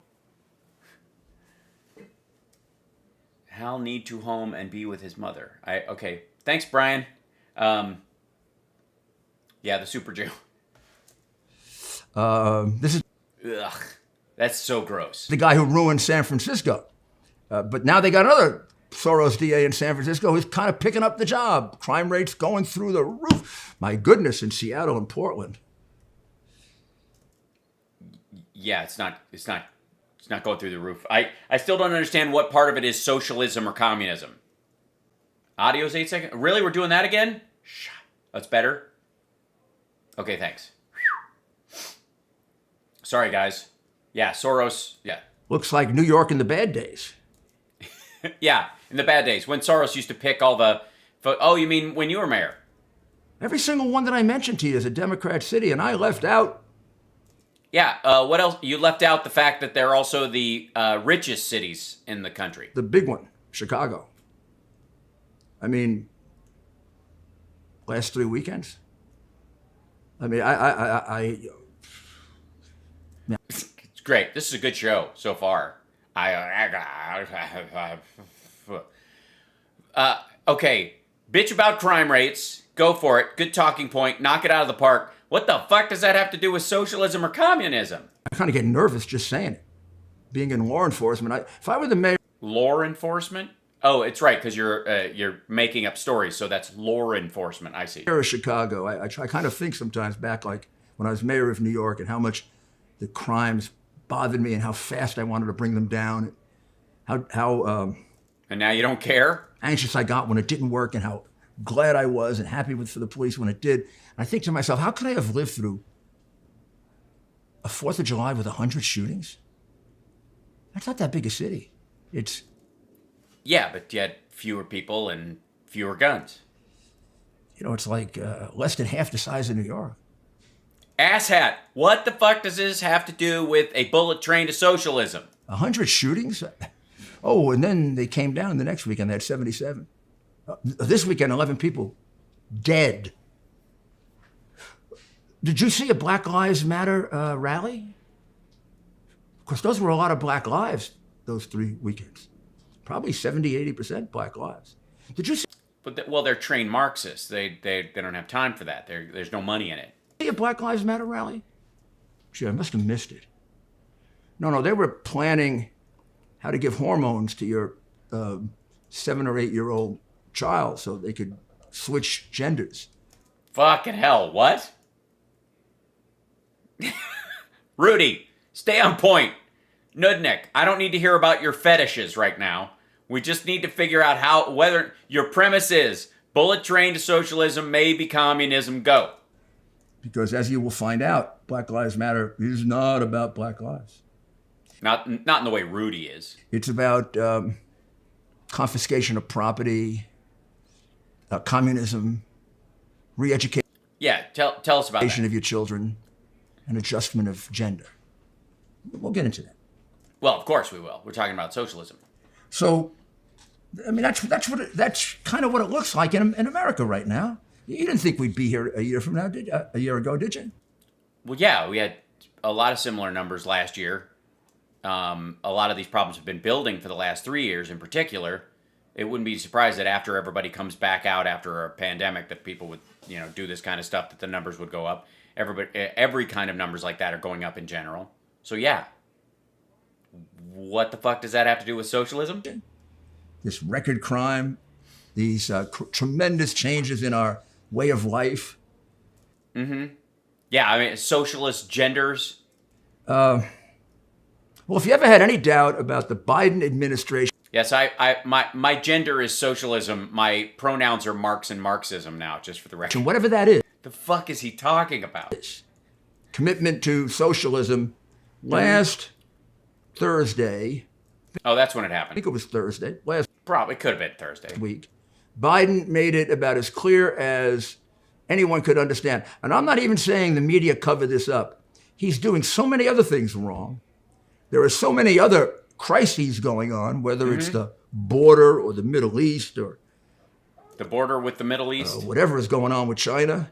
Yeah, what is going on with China? I mean, you should know. Tell us what's going on with China, besides massive flooding and possibly the Three Gorges Dam has gone down, and one of their biggest tech buildings in Tianjin is wobbling and might fall over, and they're having basically like a Miami collapse a week. What's going on? We don't even notice it. He basically did something that... It's almost like we're not noticing problems that only exist in your fucking head. If it were done 20 years ago, every newspaper would say, headed to communism. Every one of them. Right across the top. Headed, well, of course, obviously not the ones funded by Rockefellers and Soros and Super Jews. Those would obviously go, what's the problem? They'd have... What was it? It was his plan, his economic plan for the entire American economy. Okay, the economic plan for the entire American economy, socialism, here it comes. Now, I've gone back and checked. Have you checked the back of your head? Because apparently, when you did were you wearing a bicycle helmet when you dyed your hair? Fuck it, what is that hairdo called? The Oreo? What is happening? Look at that. Because it's basically he dyes his hair only in the areas he can see it. What is that? It's like a perfect wedge. It just kind of went shh. He just sprays the top of his head and then wipes off the skin part. We've never had like a 5-year plan, 10-year plan given to us by our executive for our economy. Now, Stalin had one of those. Well, sure. Yeah, that worked out. And even Khrushchev had one of those, and Mao had one, and he didn't have a 5-year plan. They had like a 50-year plan, or just to wipe everything. The only one I can find right now is Xi Jinping in communist China. Xi Jinping? I'm not sure who that is. We'll have to look it up. This is a communist. Xi Jinping might be someone that might have that kind of a plan or something, but Xi Jinping, I don't know who that is. Playbook. The 5-year plan, the 10-year plan. Yeah, only commies have a 5-year plan and a 10-year plan. Who the fuck plans for things? What kind of anti-capitalist bullshit is this, having a strategy? The fuck? Listen, this is genuinely his argument, that having a 5 or a 10-year plan is communism. 15-year plan for the entire economy. Well, Beijing Joe has now laid out a plan. It's Beijing Biden, dum-dum. And you can look at the newspapers that are owned and operated by the Democrat Party, and you can see boldest plan ever, broadest plan ever, spans almost all of business. Biden mandates by executive order. Okay, this is it. This is the socialism. Here it comes. This is going to be it. Guys, are you ready? Because, wow, we're about to get hit with the socialism hammer right now. That businesses. Mm-hmm. This is hilarious. It is. Nothing's funnier than a little socialism in the afternoon. That are too concentrated will be subjective to massive regulations that will be imposed by the executive branch. You mean the request that they enforce current antitrust law? Ostensibly to reduce the tremendous business concentration that is going on in the United States and to increase competition. You mean like break up big tech, break up big media, the stuff that Trump was actually saying? Now, that last part is... Yes, Rudy still has his radio show. Like Orwell's 1984. Remember, please listen to me and you're going to see this will work. Okay, all right. Everybody pay attention. Come on, guys. Guys, settle down. Pens down. You in the back. Did you bring enough for everybody? All right, then don't spit it in the waste paper. Spit it in the waste paper basket right now. Good shot. That was good. 2 points at the buzzer. All right. Everybody, here it comes. If they say they're going to increase competition, what are they? They say they're going to increase competition. It means they're going to increase competition. What are they really going to do? Come on.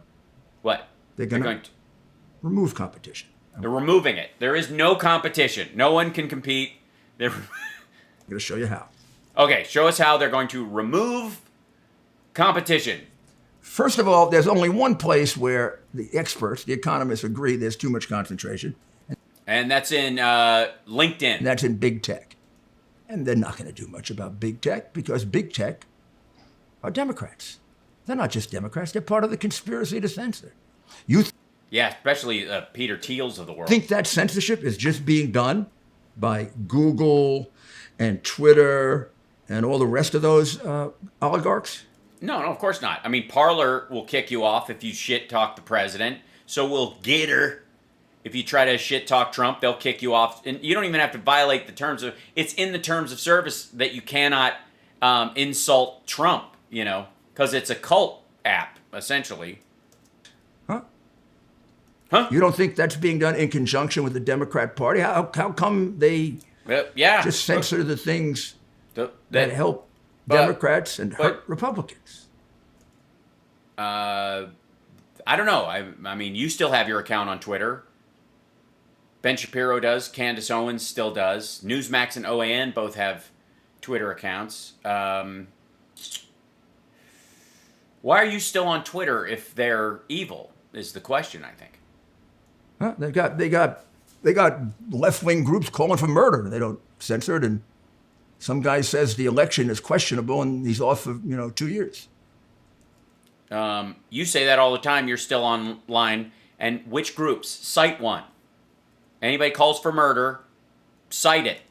Sometimes the language the big tech co-conspirators use are exactly the same as the Democrat playbook. So they're not going to hit them. Yes, we all speak English, Rudy. Very, very hard. Maybe economically here. Yes, he does have a Twitter. He still is. There. But they're not going to break into that censorship. It's their censorship along with that. Sure. But aside from big tech, where I certainly agree, you need a Teddy Roosevelt to break them up the way we broke up. See what I mean? What the do? What's up with the do? The telephone companies and the. I mean, it's straight up Billie Eilish. What the fuck? Way back in Teddy's day, we broke up big steel and the big industries.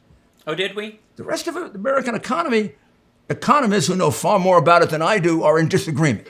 That would be the most honest way you can put it. Some think we are too concentrated. Some think we're not concentrated enough. Yeah, there's a bunch of people who think we aren't concentrated enough. Can you think of a dumber way to A-B this argument? There's some, yes, Big Wreck is awesome, by the way, the band. Yeah, for the record. The first record is just, it's the balls. The CEO of the Business Roundtable, John Bolton, was quoted in the Wall Street Journal about when a man loves a woman. Is that what he said? About this, that the breadth of issues, meaning the broad range of businesses he's attempting to regulate, could rather undermine competitiveness rather than assist it. Could undermine it rather than so it's his economic opinion that it might actually harm it if they try to break up too many of the bigger like Amazon, for example, which is definitely one of the ones that they're talking about on the chopping block all the time. All right, 1984. I'm sorry. Go ahead. So let's just agree for a moment that you were right in your premise earlier, even though you haven't proven the point. This is not one of those things that all the experts agree on. That there's too much concentration. If they don't agree on it, and it isn't a foregone conclusion, why would you do why would you gnaw on your knuckle? Massive, across the board, total readjustment of our economy, laying thousands of regulations on these companies? Well, you wouldn't, and you're not. Where do you think that's happening? What would be your reason for it if it's not clear that they're really that concentrated? Maybe it's communism, obviously. Because you're a Marxist. Real goal is to have the government run private business, right? Well, then you would want more concentration, so you don't have to take over 10 companies. You only have to take over one. The fuck are you talking about? Well, it is. That's what it's doing. You see, it's telling private business what to do. No, it's not. And if it doesn't do it, then it fines it, stops it, seizes it, or arrests it, meaning the people. So the government is running the private business. No, it isn't. The plan is not just socialist or communist, because that's what happens in a socialist or communist country. The government runs the businesses. Right. But what other government exists in the world where governments are run by the businesses because the businesses have no check on them whatsoever? That would be fascism. In the case of our economy, it's ignorant and stupid. Except where you want to break up the big techs or whatever. In the case of big tech, obviously, that's not ignorant and stupid. I'm sorry, I interrupted you. Ignorant and stupid. Go ahead. Because we just went through this. We did. We had under Obama government by massive regulations. I used to do speeches in which I'd pile up the Code of Federal Regulations and it'd go through the roof. And then I'd pile it up when I became a lawyer. It was this big. And almost every one of those regulations was put on by a Democrat. And I would go to businesses that would say to me, the regulations are killing us more than the taxes. And I'll tell you, candidate Trump. Well, by the way, I know I'm probably playing with fire here, and I'm going to get myself in trouble.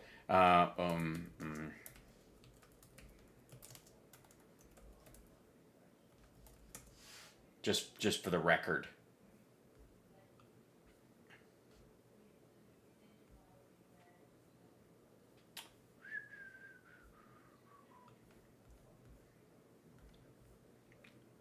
Remember this guy? Regulation reform. In January 2011, President Obama outlined his plan to create a 21st century regulatory system, one that protects public health and welfare while promoting economic growth, innovation, competitiveness, and job creation. Among other things, his executive order on regulation said the following: always consider costs and reduce burdens for American businesses and consumers when developing rules. Expand opportunity for public participation and public comment. Simplify rules. Promote freedom of choice. Ensure that regulations are driven by real science. President also called for an unprecedented government-wide review of regulations already on the books. As a result of that review, more than 24 agencies identified initiatives to reduce burdens and save money. And we released those draft plans to the public and asked for your comments. The final plans reflect feedback we received from industries, small businesses, individuals from around the country, and they will save U.S. businesses billions of dollars in regulatory burdens. Just in case you're, in case you think that. While I was campaigning with him one day, he said, and I had really learned this sort of on my own, but he said it to me like he was, telling me. Do you know, he said, Mayor? Yeah. He told you something that's general knowledge as if no one's ever heard it before. Mayor, do you realize Lincoln was a Republican? I came into this campaign thinking the biggest thing I could do to help the economy is really lower taxes and get more money in the economy. But I think if I could only do one thing, I'd get rid of a lot of these regulations. And I think that alone would, we will be back very shortly. How much equity do you have in your home? 50,000? 100,000? God damn. He's splotchy. Fucking yikes. Joe Biden is changing our national anthem to the song Regulators now. Yeah. I'm going to jump ahead to this bullshit. There you go. All right, okay, back. Thank you very much for returning. Oh, yeah, you're very welcome. I'm glad to be here. Well, that's exactly what he did. His first year in office, he got rid of more regulations than probably any president in history. Well, yeah, no, I mean, obviously not as many as Obama did because he was only getting rid of the ones that Obama hadn't already gotten rid of. He even had a formula. I've forgotten exactly what it was. It was like... So did he. Why are you chewing your other knuckle now? The glory hole is right behind you. Just knock twice. Isn't that the rule? Every new... I don't know the general rules. I'm not afraid of them. It's an interesting prospect, but... Regulation, you got to get rid of 5 or something. He ended up getting rid of like 50 for every new one. No, he didn't. And you can go back and read it if you want. Before he got the tax cuts, the economy revived, and even the more left economists said it's because of the lower regulations. So we just had... By the way, what the fuck does an antitrust executive order have to do with more regulations? An example. Now, if you lower the regulatory burden, you produce money for the economy, enormous increases in jobs, and maybe Biden should find some way to get to where Trump was, right? Trump produced more jobs for African Americans and Latinos. But never tightened the distance between those jobs. He's basically riding the same employment curve that Obama left him. Better wages and lower unemployment. No, wages didn't go up until, I guess, end of the year. Employment than any president in history. And by the way, they're going to be going up quite a bit this year. They're not there now.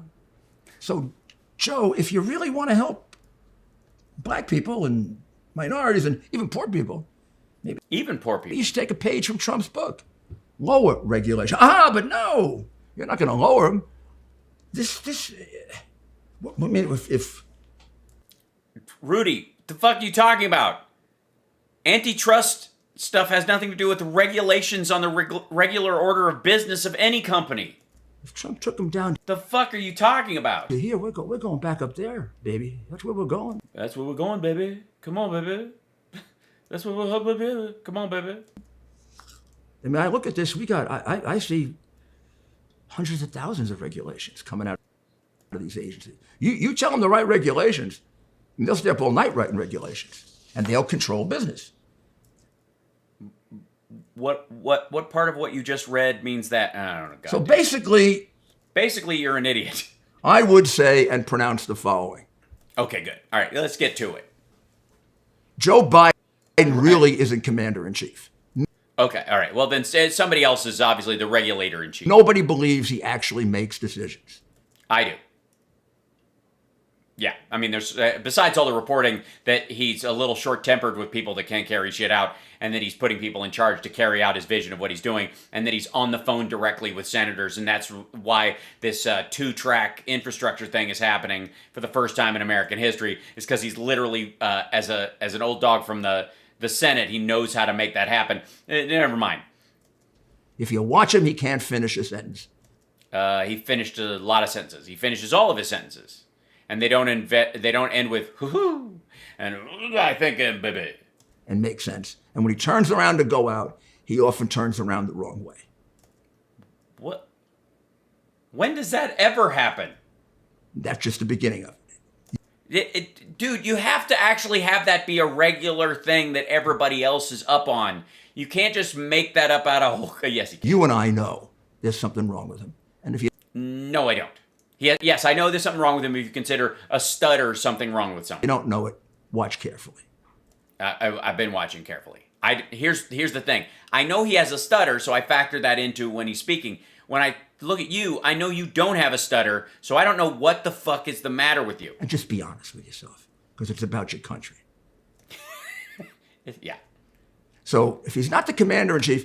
If he's not the commander-in-chief... and by the way, socialism... Stay on point. Maybe they're going to make him the CEO-in-chief. Like he can be in charge of all American business, because it sure looks that way. Does it? Or do we have a reading comprehension problem, Rudy? In any event, he's not CEO material, but he wants to be CEO for the entire American economy. So what he does is he makes it into a socialist economy. That's his Okay, all right. His goal. Back to socialist economy. This group of massive executive orders, and I've only gotten a chance to look at it quickly, applies to over a dozen. Wait a minute. You're telling me you haven't actually read them and you just breezed over them? Because I think we all felt that you really had dug in, spent all night studying them, talked to some economists and other people, asked them, went back and forth, and then you kind of, you just glanced at them and common sense tells you, I'm going to hate this. For a dozen agencies, he's got right away, within the next couple of weeks, 72 separate actions they are ordered to take, which would either bring back regulations that Trump got rid of that... Speaking of tourists, I learned today a classic prank played in Barcelona. They take small, very spicy peppers and hide them inside kiwi fruits, and they get tourists to eat them. It works every time because everyone expects the Spanish and kiwis. Increase the economy or add on all new left-oriented regulations. Yes, left-oriented regulations.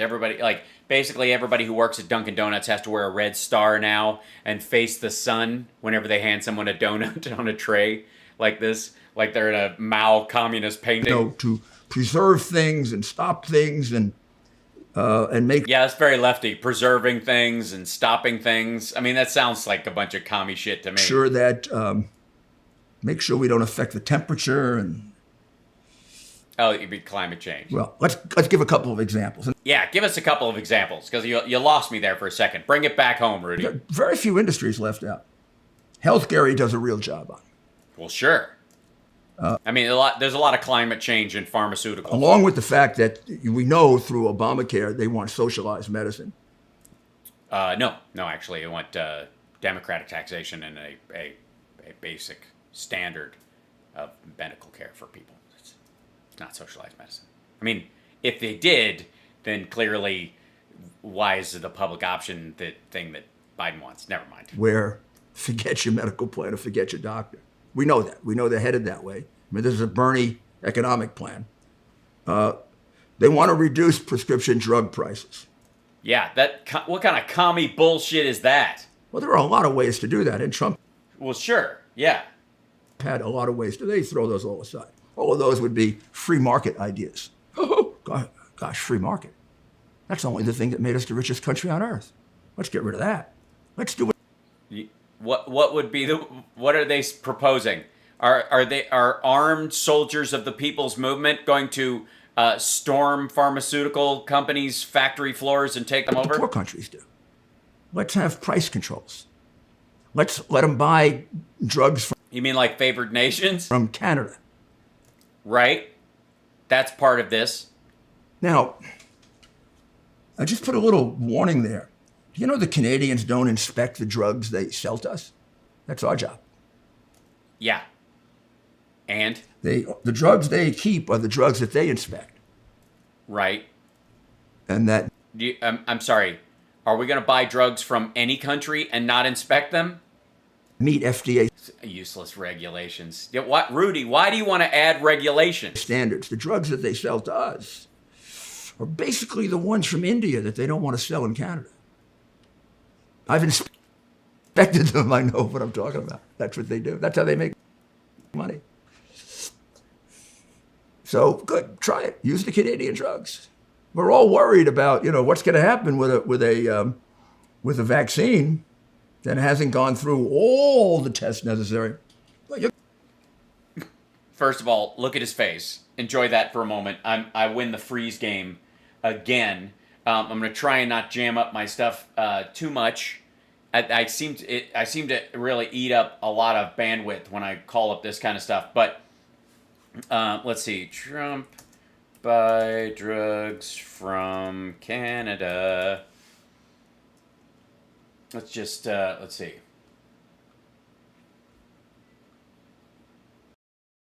Let's see if we can do this in here. Ding ding. Let's see if he. President Trump announced a plan Wednesday that would allow Americans to access cheaper prescription drugs from Canada. They're looking at, the re-importation, kind of buying wholesale from Canada. With more Americans potentially getting their prescription... Hold on. No, just bringing that up just as a news story from last year. Let's see. Trump. Let's see. Is there Trump's...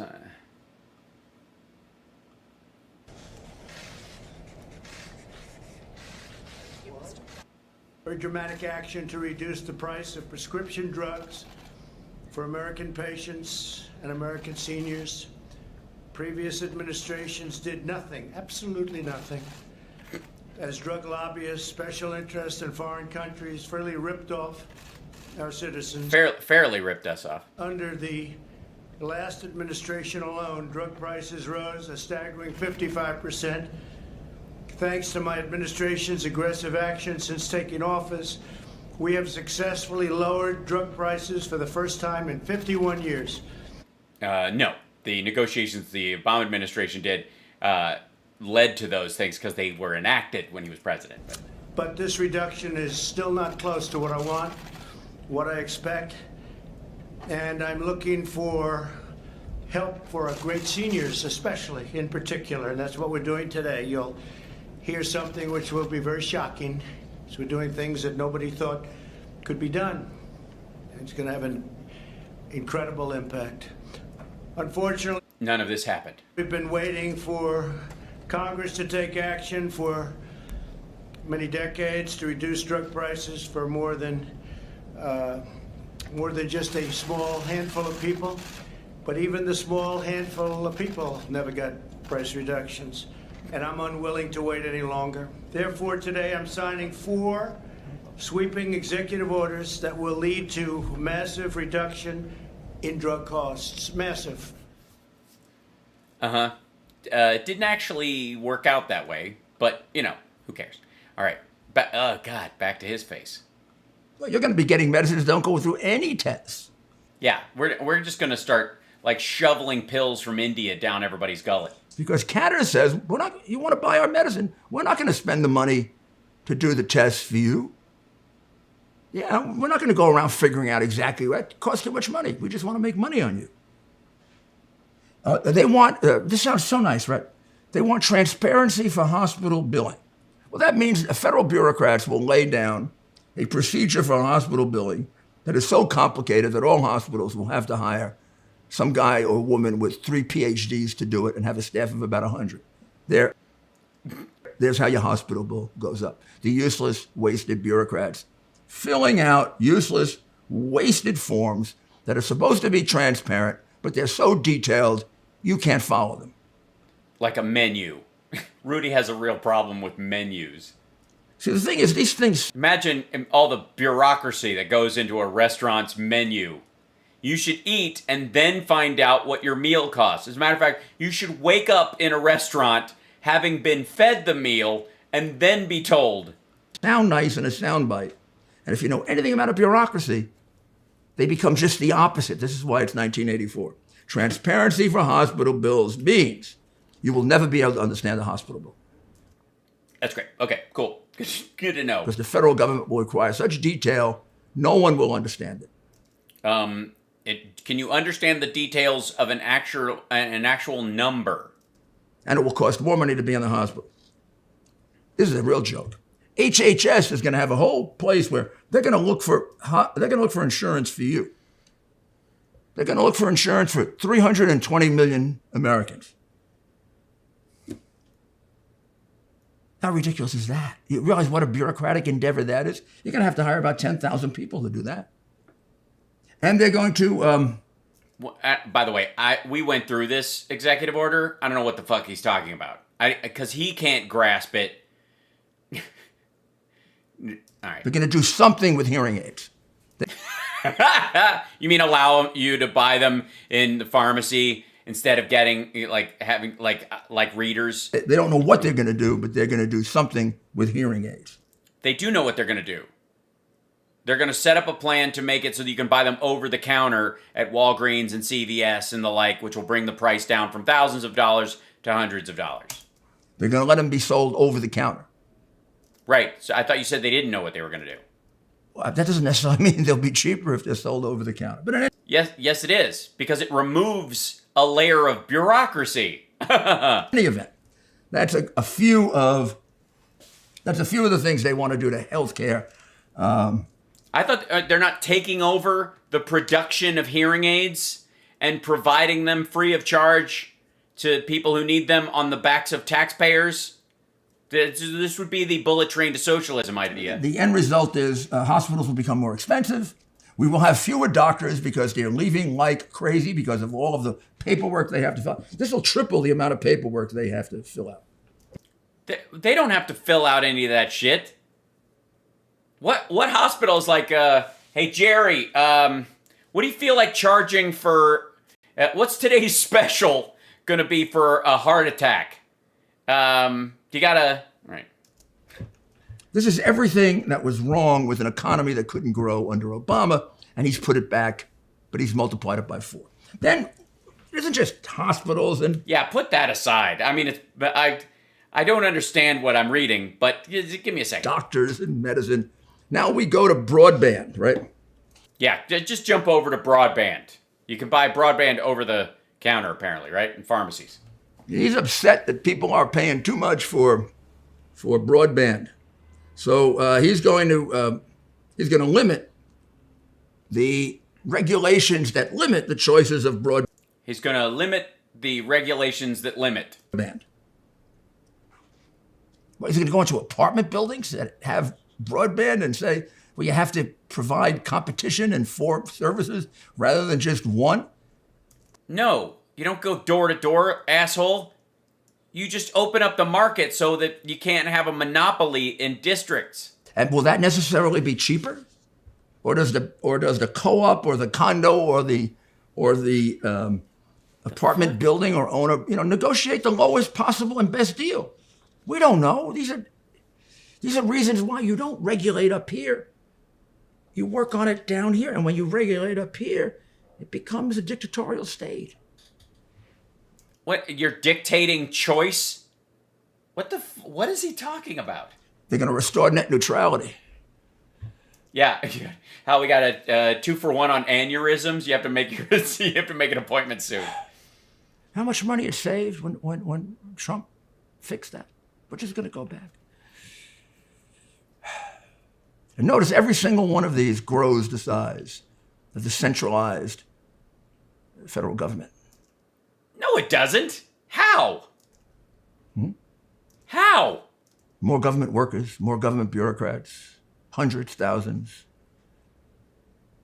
Just like Moscow. Yeah, totally. Yeah, it is just like Moscow.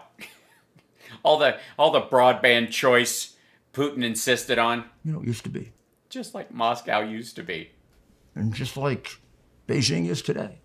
You have to. We have to wait in line for one roll of broadband. See if we can have more bureaucrats than they have. Apparatchiks, I think they call them. Oh, so then big tech. Well, big tech, we got a couple of little things there. We're not going to do anything about the censorship because that's working out real well for the Democrats. But we're going to establish rules on surveillance gathering. I imagine they will reinforce the rules they have now, which is you can surveil Republicans but not Democrats. Yeah, that's what the rule is currently. That's in the terms of service. And if you do surveil Democrats, you don't disclose it. If you surveil Republicans, you violate the law and disclose it.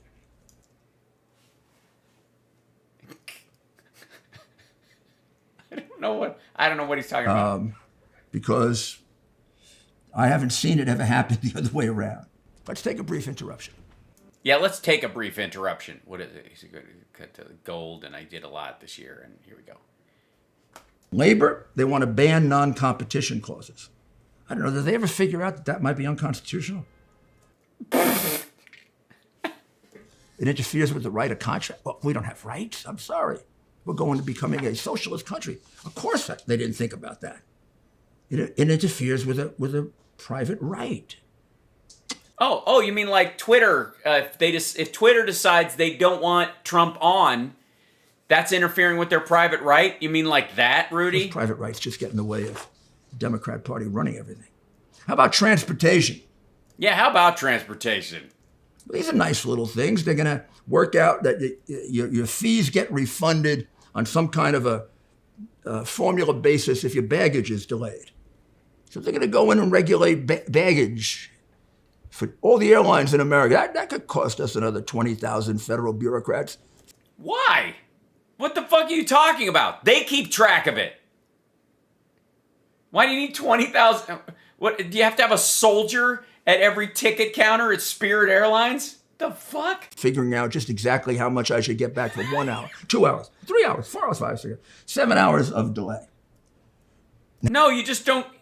You get, if your bags don't land with you, you get your baggage fee back. And they still have to get you your fucking bag. You're paying so your bag arrives when you arrive. If they can't do that, they got to refund the money and still give you your bag. It's like 8 bags per flight maximum this ever happens to. Now, here's the best one of all.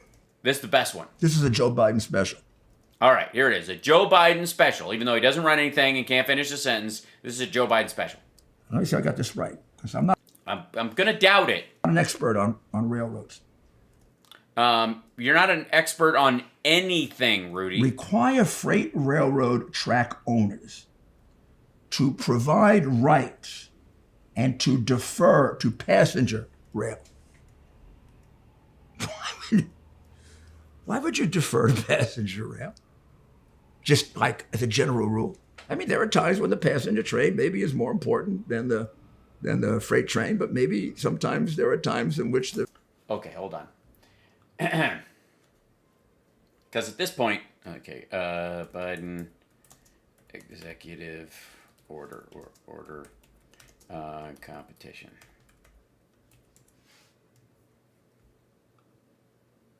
Okay, this is the actual thing that he's talking about. I'm gonna, let's see.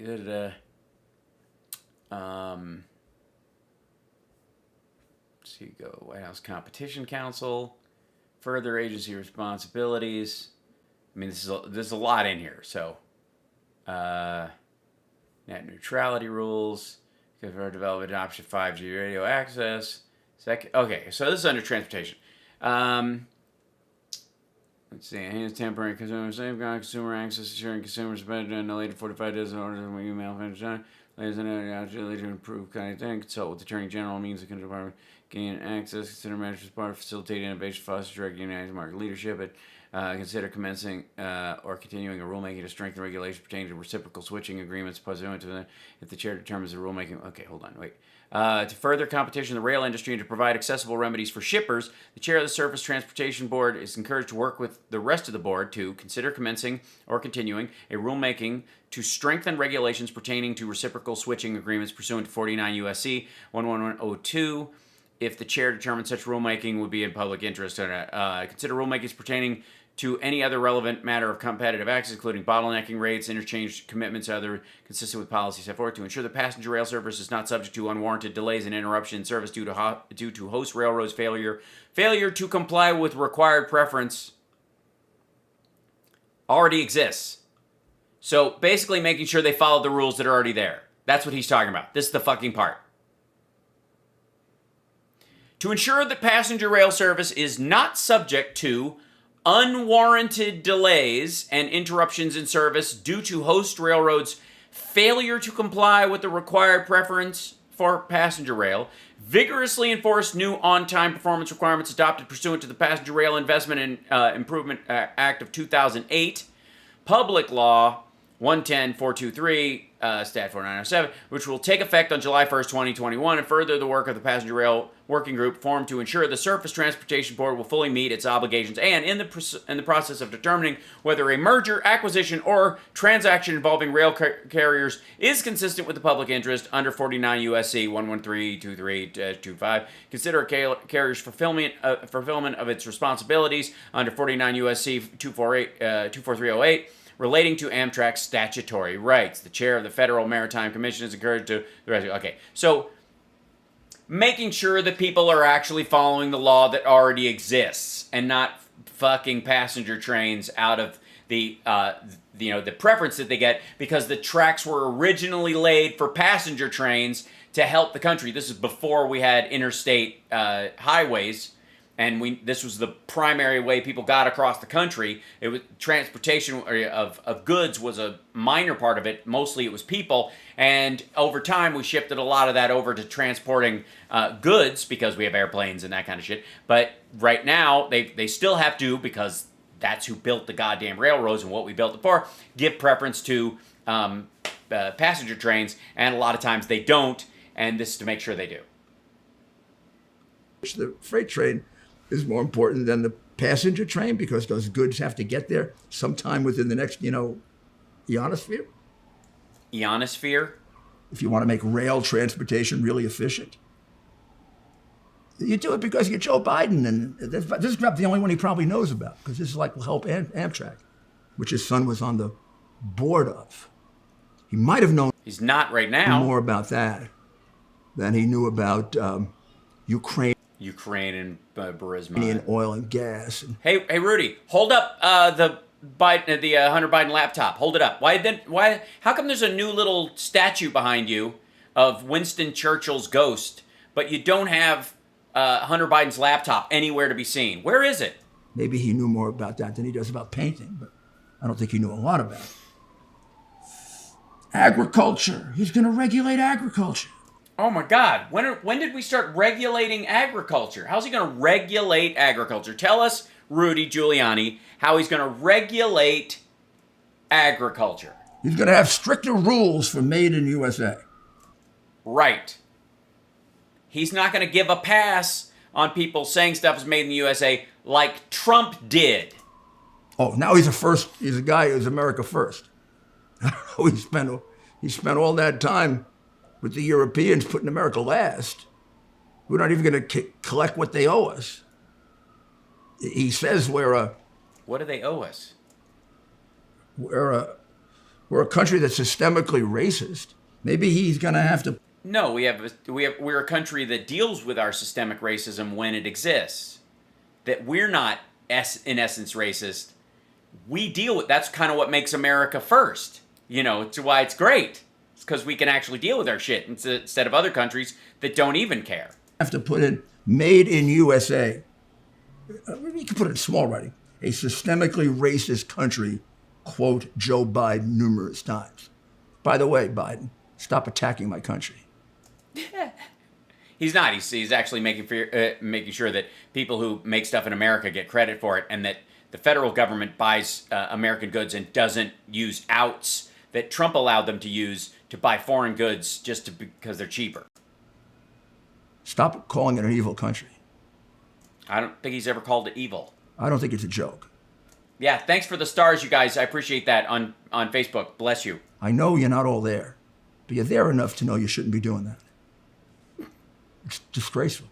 Oh, it's terrible. If only he had done it. You say that. I think you'll get people killed saying that.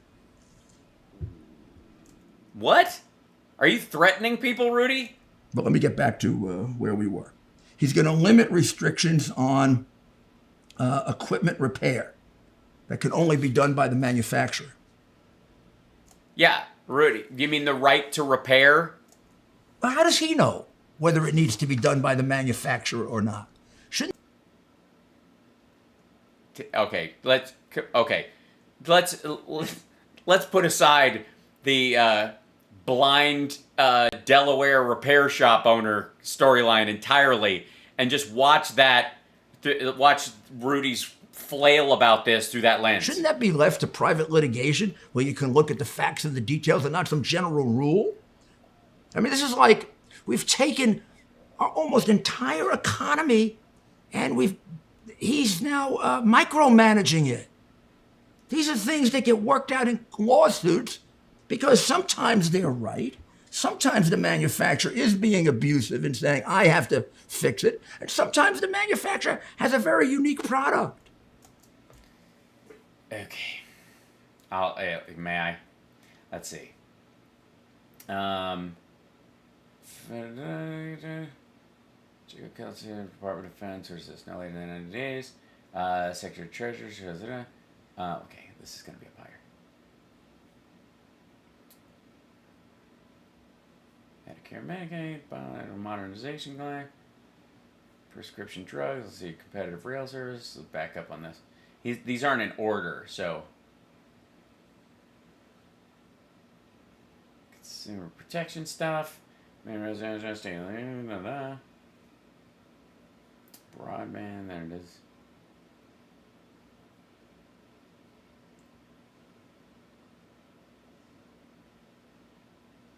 Beer and wine. For farmers. I'm scrolling through this, beg your pardon for one moment.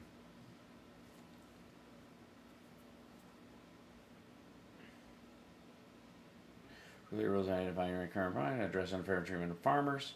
Okay. Unfair data collection. Yeah, here it is. Whoops. Bring it over here.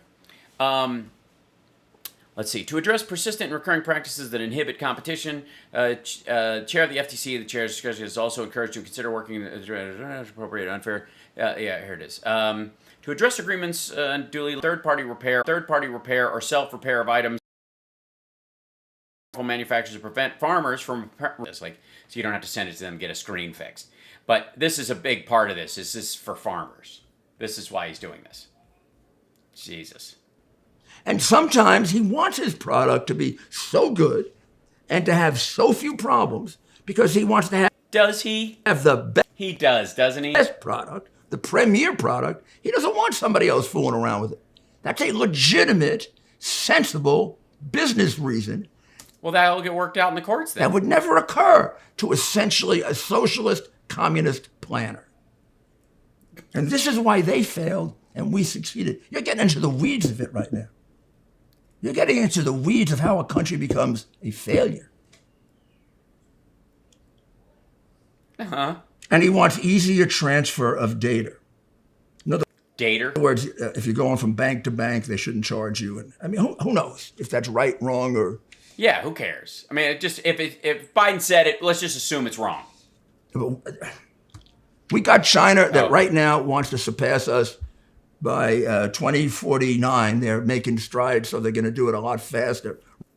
No, they're not. Right now, the first 4 or 5 steps in the confrontation, he loses every one. And he's worried about transfer of data. I mean... Rudy, could you stop shit-talking my country, by the way? Let the states work that out. Oh, we don't have...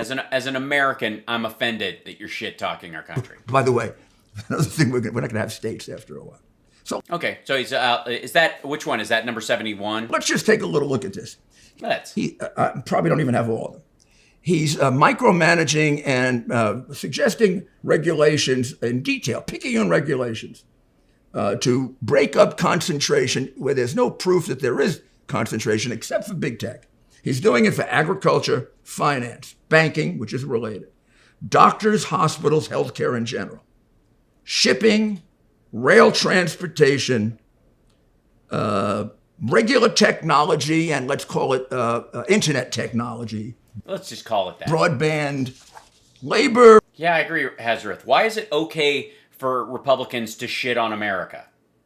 They do it all the time. I mean, Newsmax and OAN, they're just so convinced that China's going to kick our ass and we have no shot, and America without without Trump is fucking worthless.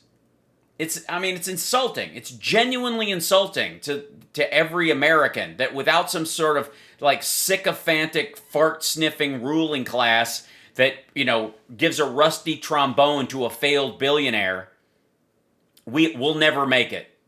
And America really never made it before. Practices.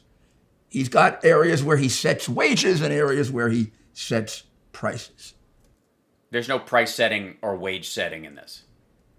And it just doesn't exist. I don't know what the fuck that is. I'm sure I missed a lot. That pretty much, if this is the economy, that's about that much of it, right? So he's running the economy.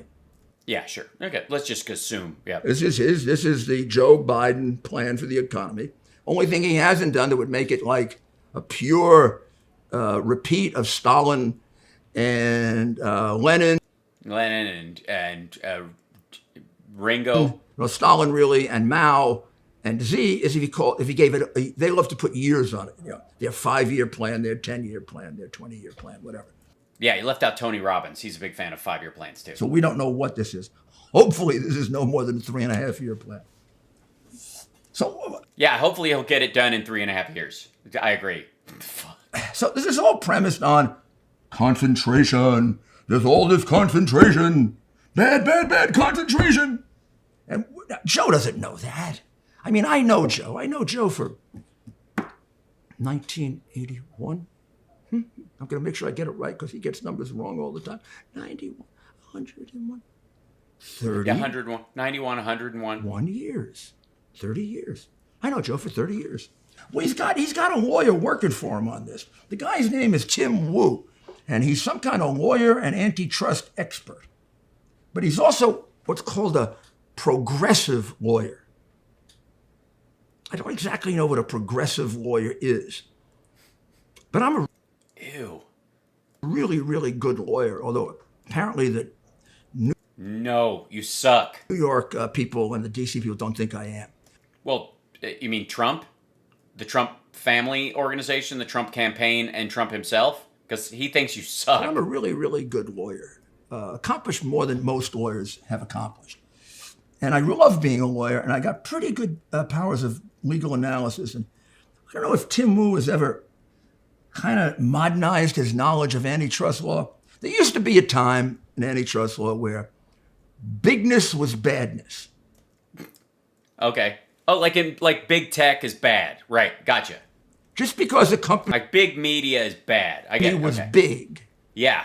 Or just because a company even monopolized. Just because it was a monopoly. It must be bad for the country, bad for the economy, bad for the consumer, and we got to break it up.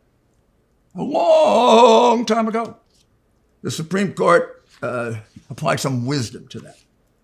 And the wisdom is this. Sometimes big is bad. Sometimes big is good. Yeah, that's why all these regulations are pursuant to existing law that's been through the Supreme Court. It's not always bad. And if the purpose of the antitrust laws is to preserve and protect competition, it can be counterproductive to go after a big company as a monopoly if it is helping the consumer, helping competition. This would be a good time for a short break. Jesus, how many ads does this asshole have in this stuff?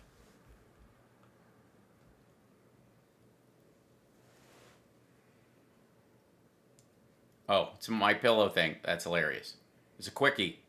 That one didn't last long. That's mypillow.com. promo code Rudy. And now we'll get to the finale.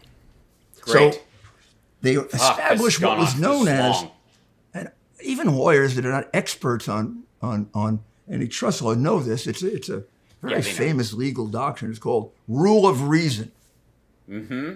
What that means is you're not stupid and you say, they're big, bad, break up. No, you say, they're big, let's take a look at the industry and let's say, oh my goodness, Walmart really does lower prices for the consumer. And is responsible for half of our trade deficit with China almost by itself. It puts pressure on others to compete. $250 billion. To get prices lower. Maybe on the whole, that's good for the average American. How is it on the glory hole, though? On the other hand, let's look at these telephone companies that, the Carter and Reagan administrations both did. Maybe even gone back to the Ford and Nixon administrations. I think it did. And look at what they're doing with the prices and how they're setting things off with each other. And because of their control and you have no choices, they broke it up. And look what we have available now.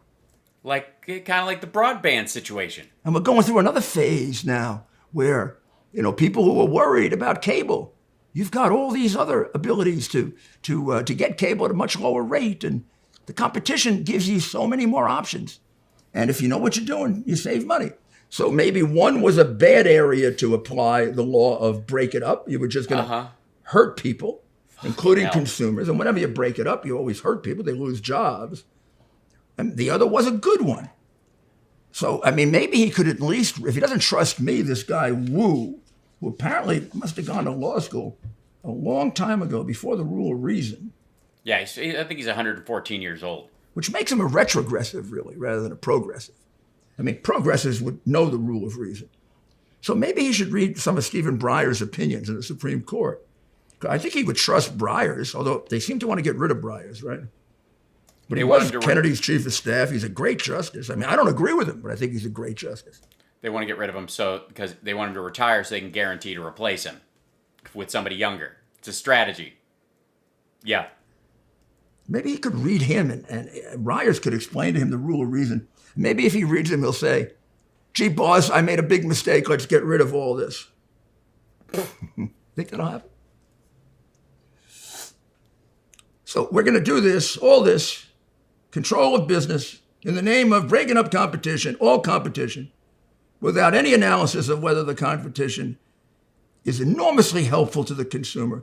There's 120-day review periods on these things to bring back a plan. And what is he talking about? And saving us tremendous amounts of money and giving us things we otherwise wouldn't have. Or concentration is really... we don't know what it looks like Churchill in a white suit, like the ghost of Churchill. It's really raping people, destroying businesses. Jesus Christ. What? Dude, they're talking about giving deference to passenger trains on tracks that were built by passenger train companies raping people? Fucking hell. And making things much more expensive. Both can happen. A long time ago, we figured out that we shouldn't be Neanderthals and just apply it one way. Wu is a Neanderthal. Don't give him the word progressive, you phony press sycophants. Huh? That's not progressive. This is a major restructuring of government. I'm going to miss ways in which they are destroying our form of government. First of all, this completely eliminates the law and practice with regard to independent agencies. They're telling the FTC, the FDA, every one of the alphabet agencies what to do. The administration gives guidance on all of these. The fuck are you talking about? Supposed to be bipartisan and independent. Next thing you know, they're going to have cabinet secretaries. They're even given time periods when they have to do it. So he has now become the chief executive of all the independent agencies, who have just become not independent anymore, even though Congress says they are, and the courts have defined them as such. So screw that. I got those independent. Yeah, Biden's not running anything, but he's running everything. Independent agencies. This is what you do. You lower the drug prices. You let drugs in from Canada. Just get it done. This is an all-encompassing plan by the president for a private economy to break up the across-the-board damage being done by concentration when there is no across-the-board damage being done by concentration. So what is it? It's a pretext. It's a pretext. Well, sure it is. Yeah, this is the big. There's been a wind-up. Fucking hell. Get to it, Rudy. Like, your little sarcastic asides are fucking tiring. And it's a pretext. What? You just gonna skip that page entirely? In order to assert control over business. Okay, sure. In order to move us. He's just blowing past this shit. Like, there's. Toward, if we aren't there yet, government control of the private economy. Yeah, we're probably already there. Because this is controlling some large percentage. Yeah, I mean, it's obviously. Of the private economy. Now, what do we call government control of the private economy? For those of you who went to school, it's called socialism. Uh-huh. We call what? Well, technically, no. Government control of the economy, not the private economy, because there wouldn't be a private economy because it would be socialism. What we have a free market economy. No, we do not. We have a capitalist economy. We don't have a free market economy. Call what we have a republic. We call it a democracy in part, right? In part, until you decide you don't like who got elected. We call it a limited government with checks and balances. And we say that our unique success as a nation comes from those things that other countries didn't do. So what does Saul saw there? There's the president running the private sector. Yeah.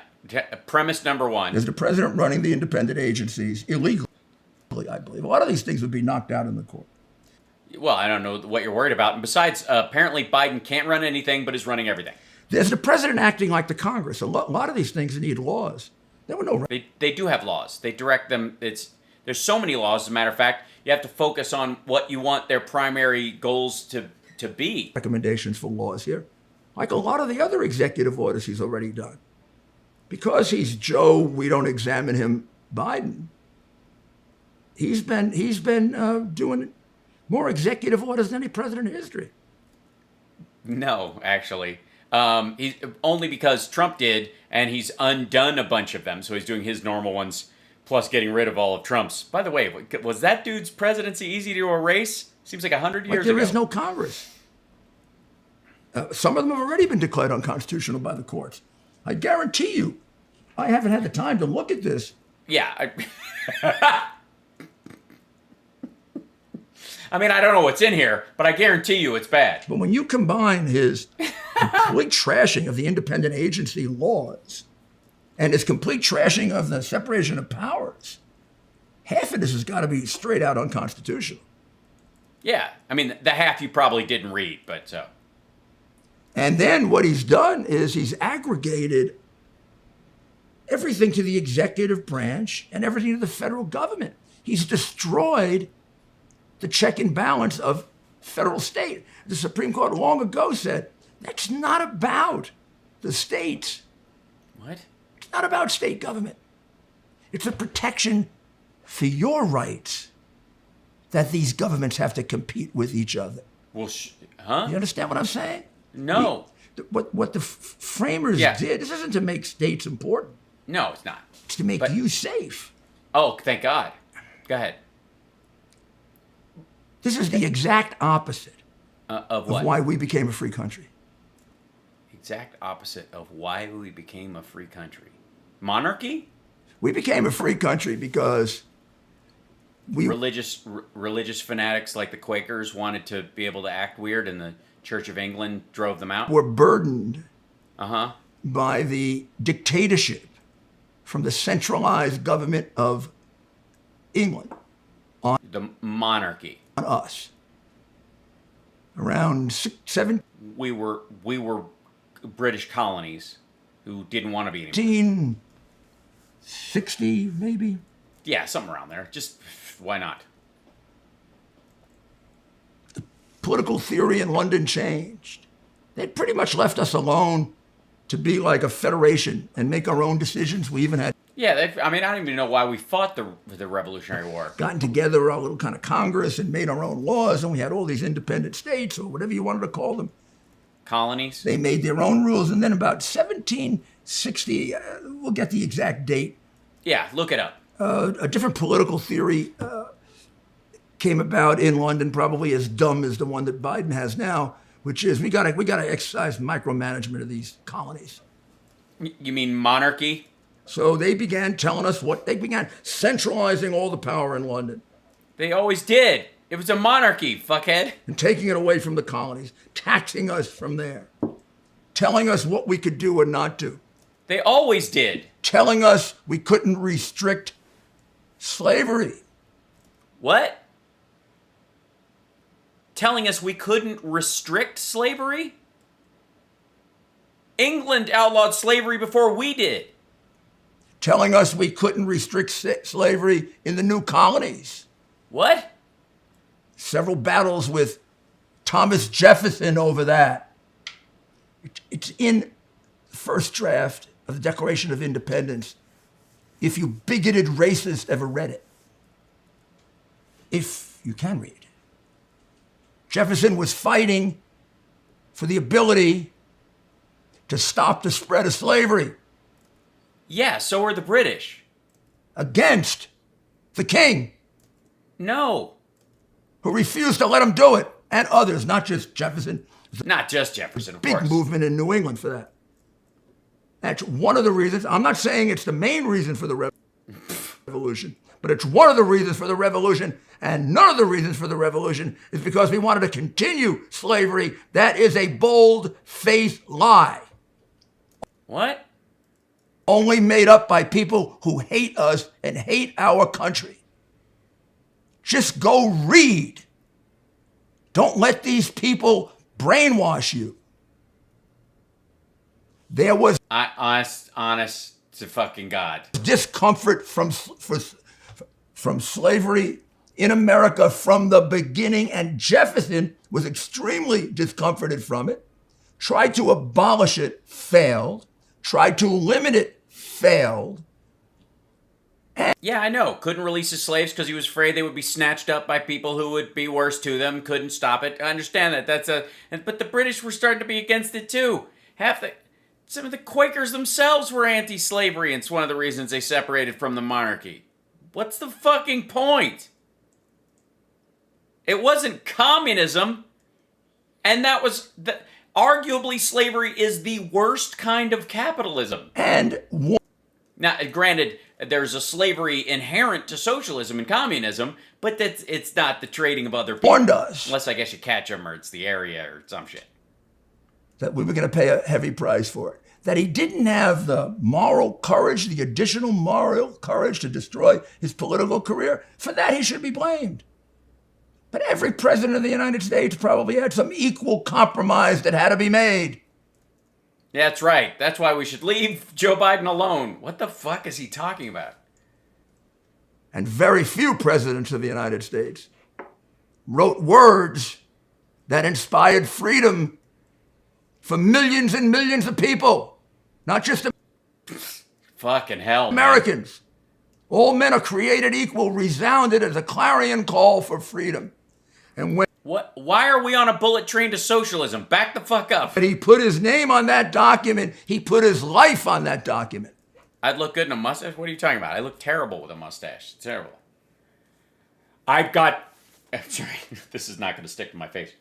Absolute 9-0 against slavery. That's what we had. So I get real angry. Yes, we know. And real confused. When these ignorant communists and agitators and hate America people attack our founding fathers. I don't think they're perfect, but I think they're better than anybody else's founding fathers. Yeah, of all the countries that have founding fathers. Now, when you can combine what Biden is doing... Yeah, I mean, it's basically like reinstituting what Jefferson was fighting against. With our economy, with what his whole movement is doing, with our history, destroying it, our flag, the 1619 New York Times program that we were founded in racism, they don't condemn that. Their ally, the teachers union, wants to teach it. in all schools. That's a Democrat Party organization. They want to teach critical lives matter. Yes, critical lives matter. It's very important. They want to teach black racism theory. 1619. They want to work closely. I'm telling you, Randy Weingarten said this. They want to work. Jesus, where did this go? Work closely with Black Lives Matter. Randy, I know you. I work with you. Black Lives Matter wants to kill police officers. Jesus Christ. We're at 43 minutes of this. There's 10 minutes What left. do you think it means when they say pigs in a blanket, fry them like bacon? Well, I think it's a group that was marching that said that wasn't actually a BLM group, is what I think. What do you think it means when the president says there are good people on both sides of an argument and the people he's talking about were literally chanting, Jews will not replace us? And everybody cheers. No, everybody didn't cheer. What do you think that means, Randy? Yeah, Randy. It means kill fellow municipal workers so the sanitation workers are fucked. Who are in uniform and are called police officers. That's what it means.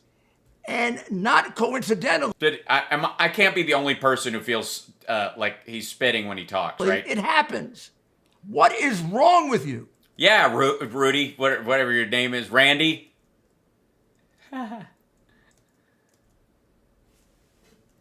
How far left have you gone?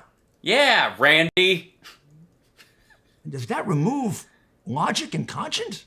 Well, sure, it would have to for a guy like Randy. Black Lives Matter? Help you with the classroom? With our children? Patrice Kalors? Dedicated Marxist? The two others are communists? Well, she's a dedicated Marxist that bought $3 million worth of houses. So I don't know where she was trained as a Marxist, but obviously it was, it obviously had a good real estate program. We want to take our She's a licensed Marxist real estate agent. children away at 2 years old and re-educate them? They want to give them hormones at 8 and 9?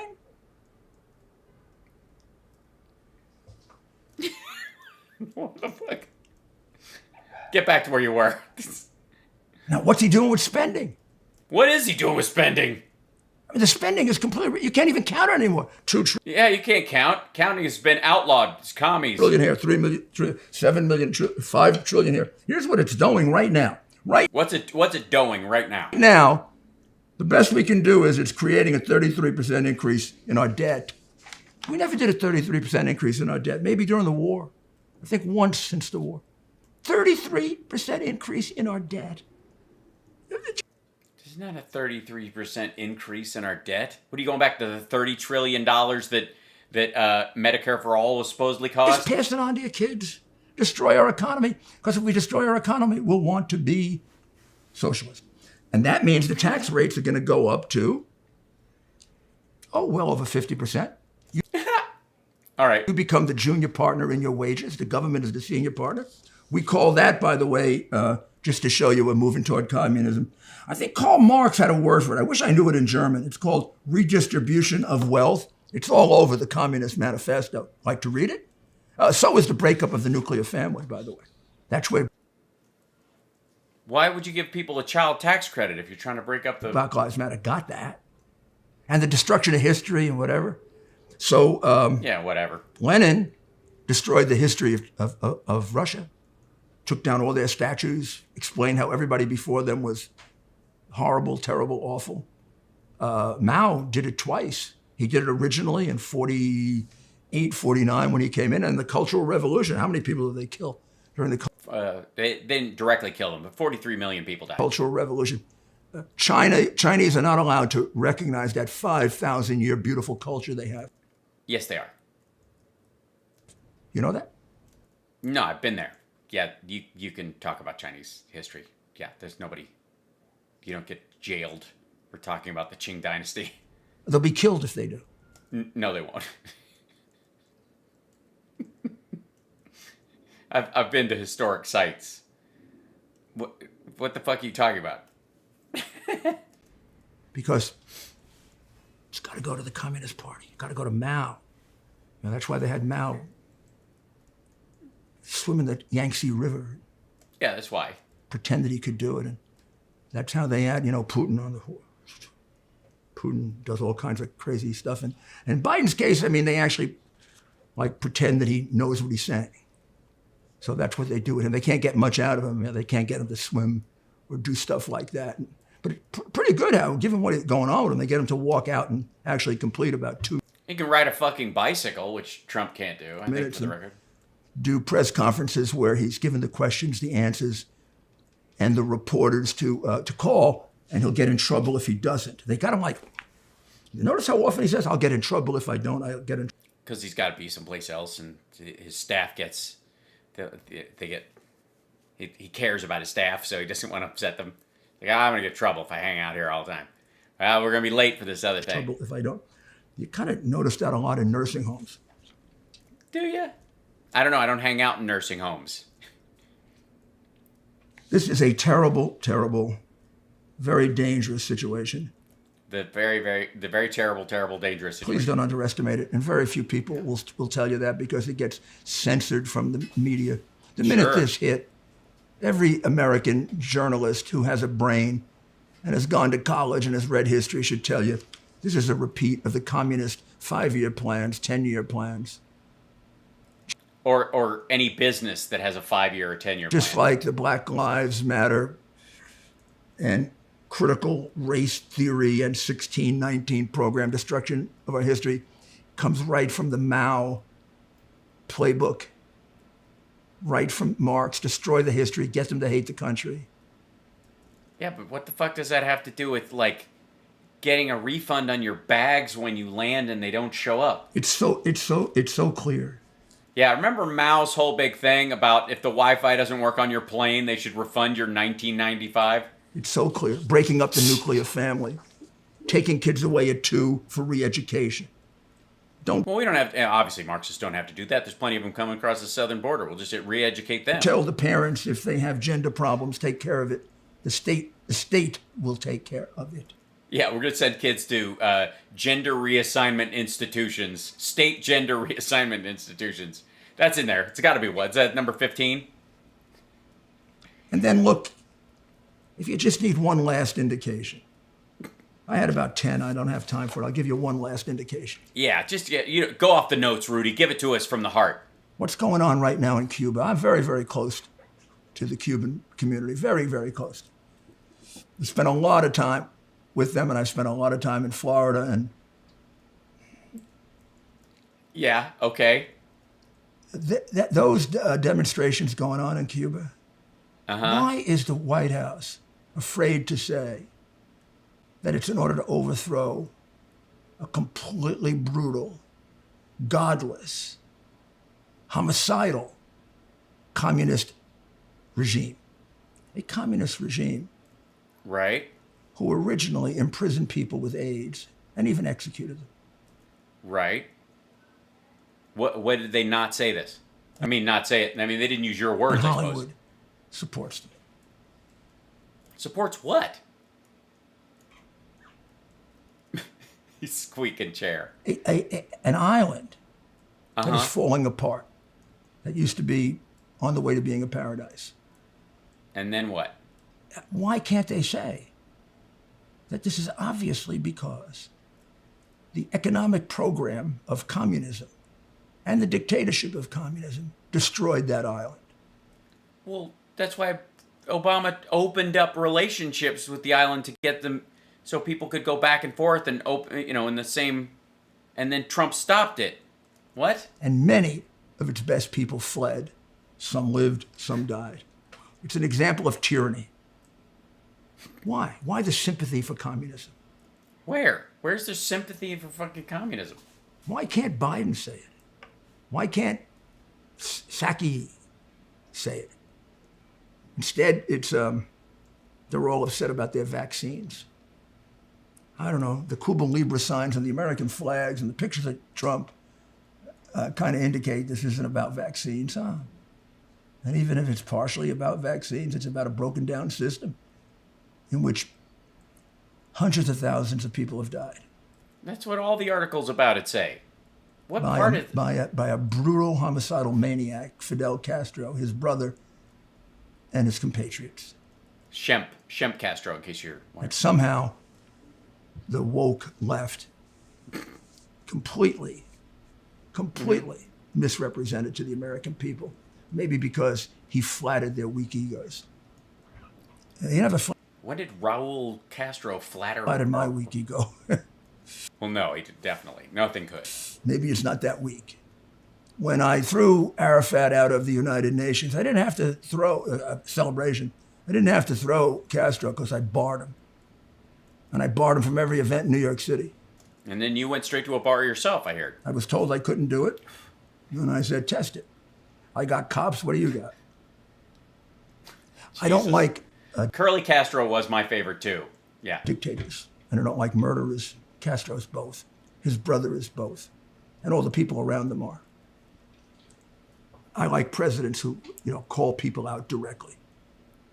Biden's a disgrace for letting so much time go by and let those people in the street wither away. There's been a statement from that. That's how you get people killed. I know you're impaired, but you're not that impaired. I wish there was somebody around you had a conscience. Well, obviously, somebody does, but they can't get their hand up his ass to do the puppet thing. But it shows me your sympathy for communism. This is a great moment for the Cuban people. Every American who cares about freedom and liberty is with them. And every American who cares about freedom and liberty despises the communist regime, the godless, murderous, homicidal communist regime of Cuba. Oh, God. And we want them to succeed. And we want them... We do not want the communists to succeed, Rudy. ...to be free. And we want them to have a government in which they can make their own decisions. Jesus Christ. Hold on one second. I need to check something. I've been going long, so give me a second. Be right back.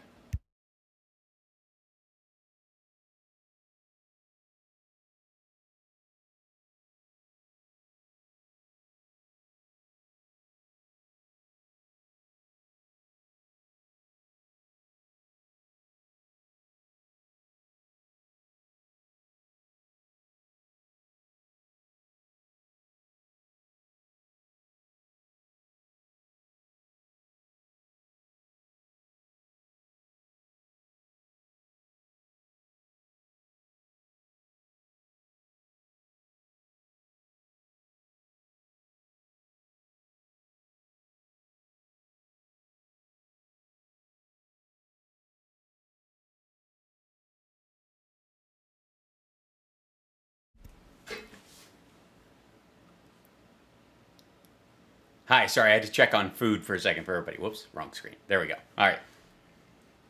I looked at the time and I was like, wow, I've gone over. So give me 1 second. Let's bring this guy back up. They can believe in God and worship God if they want. They can have their own businesses and they can be as successful as the wonderful Cuban people who came to America and are probably one of our most successful immigrant groups in the twinkling of an eye. Yeah, that's all. Nobody sells twinkles like the Cuban people. Because these are very good, strong people. You give them one opening toward liberty, that island will turn around in 10 years.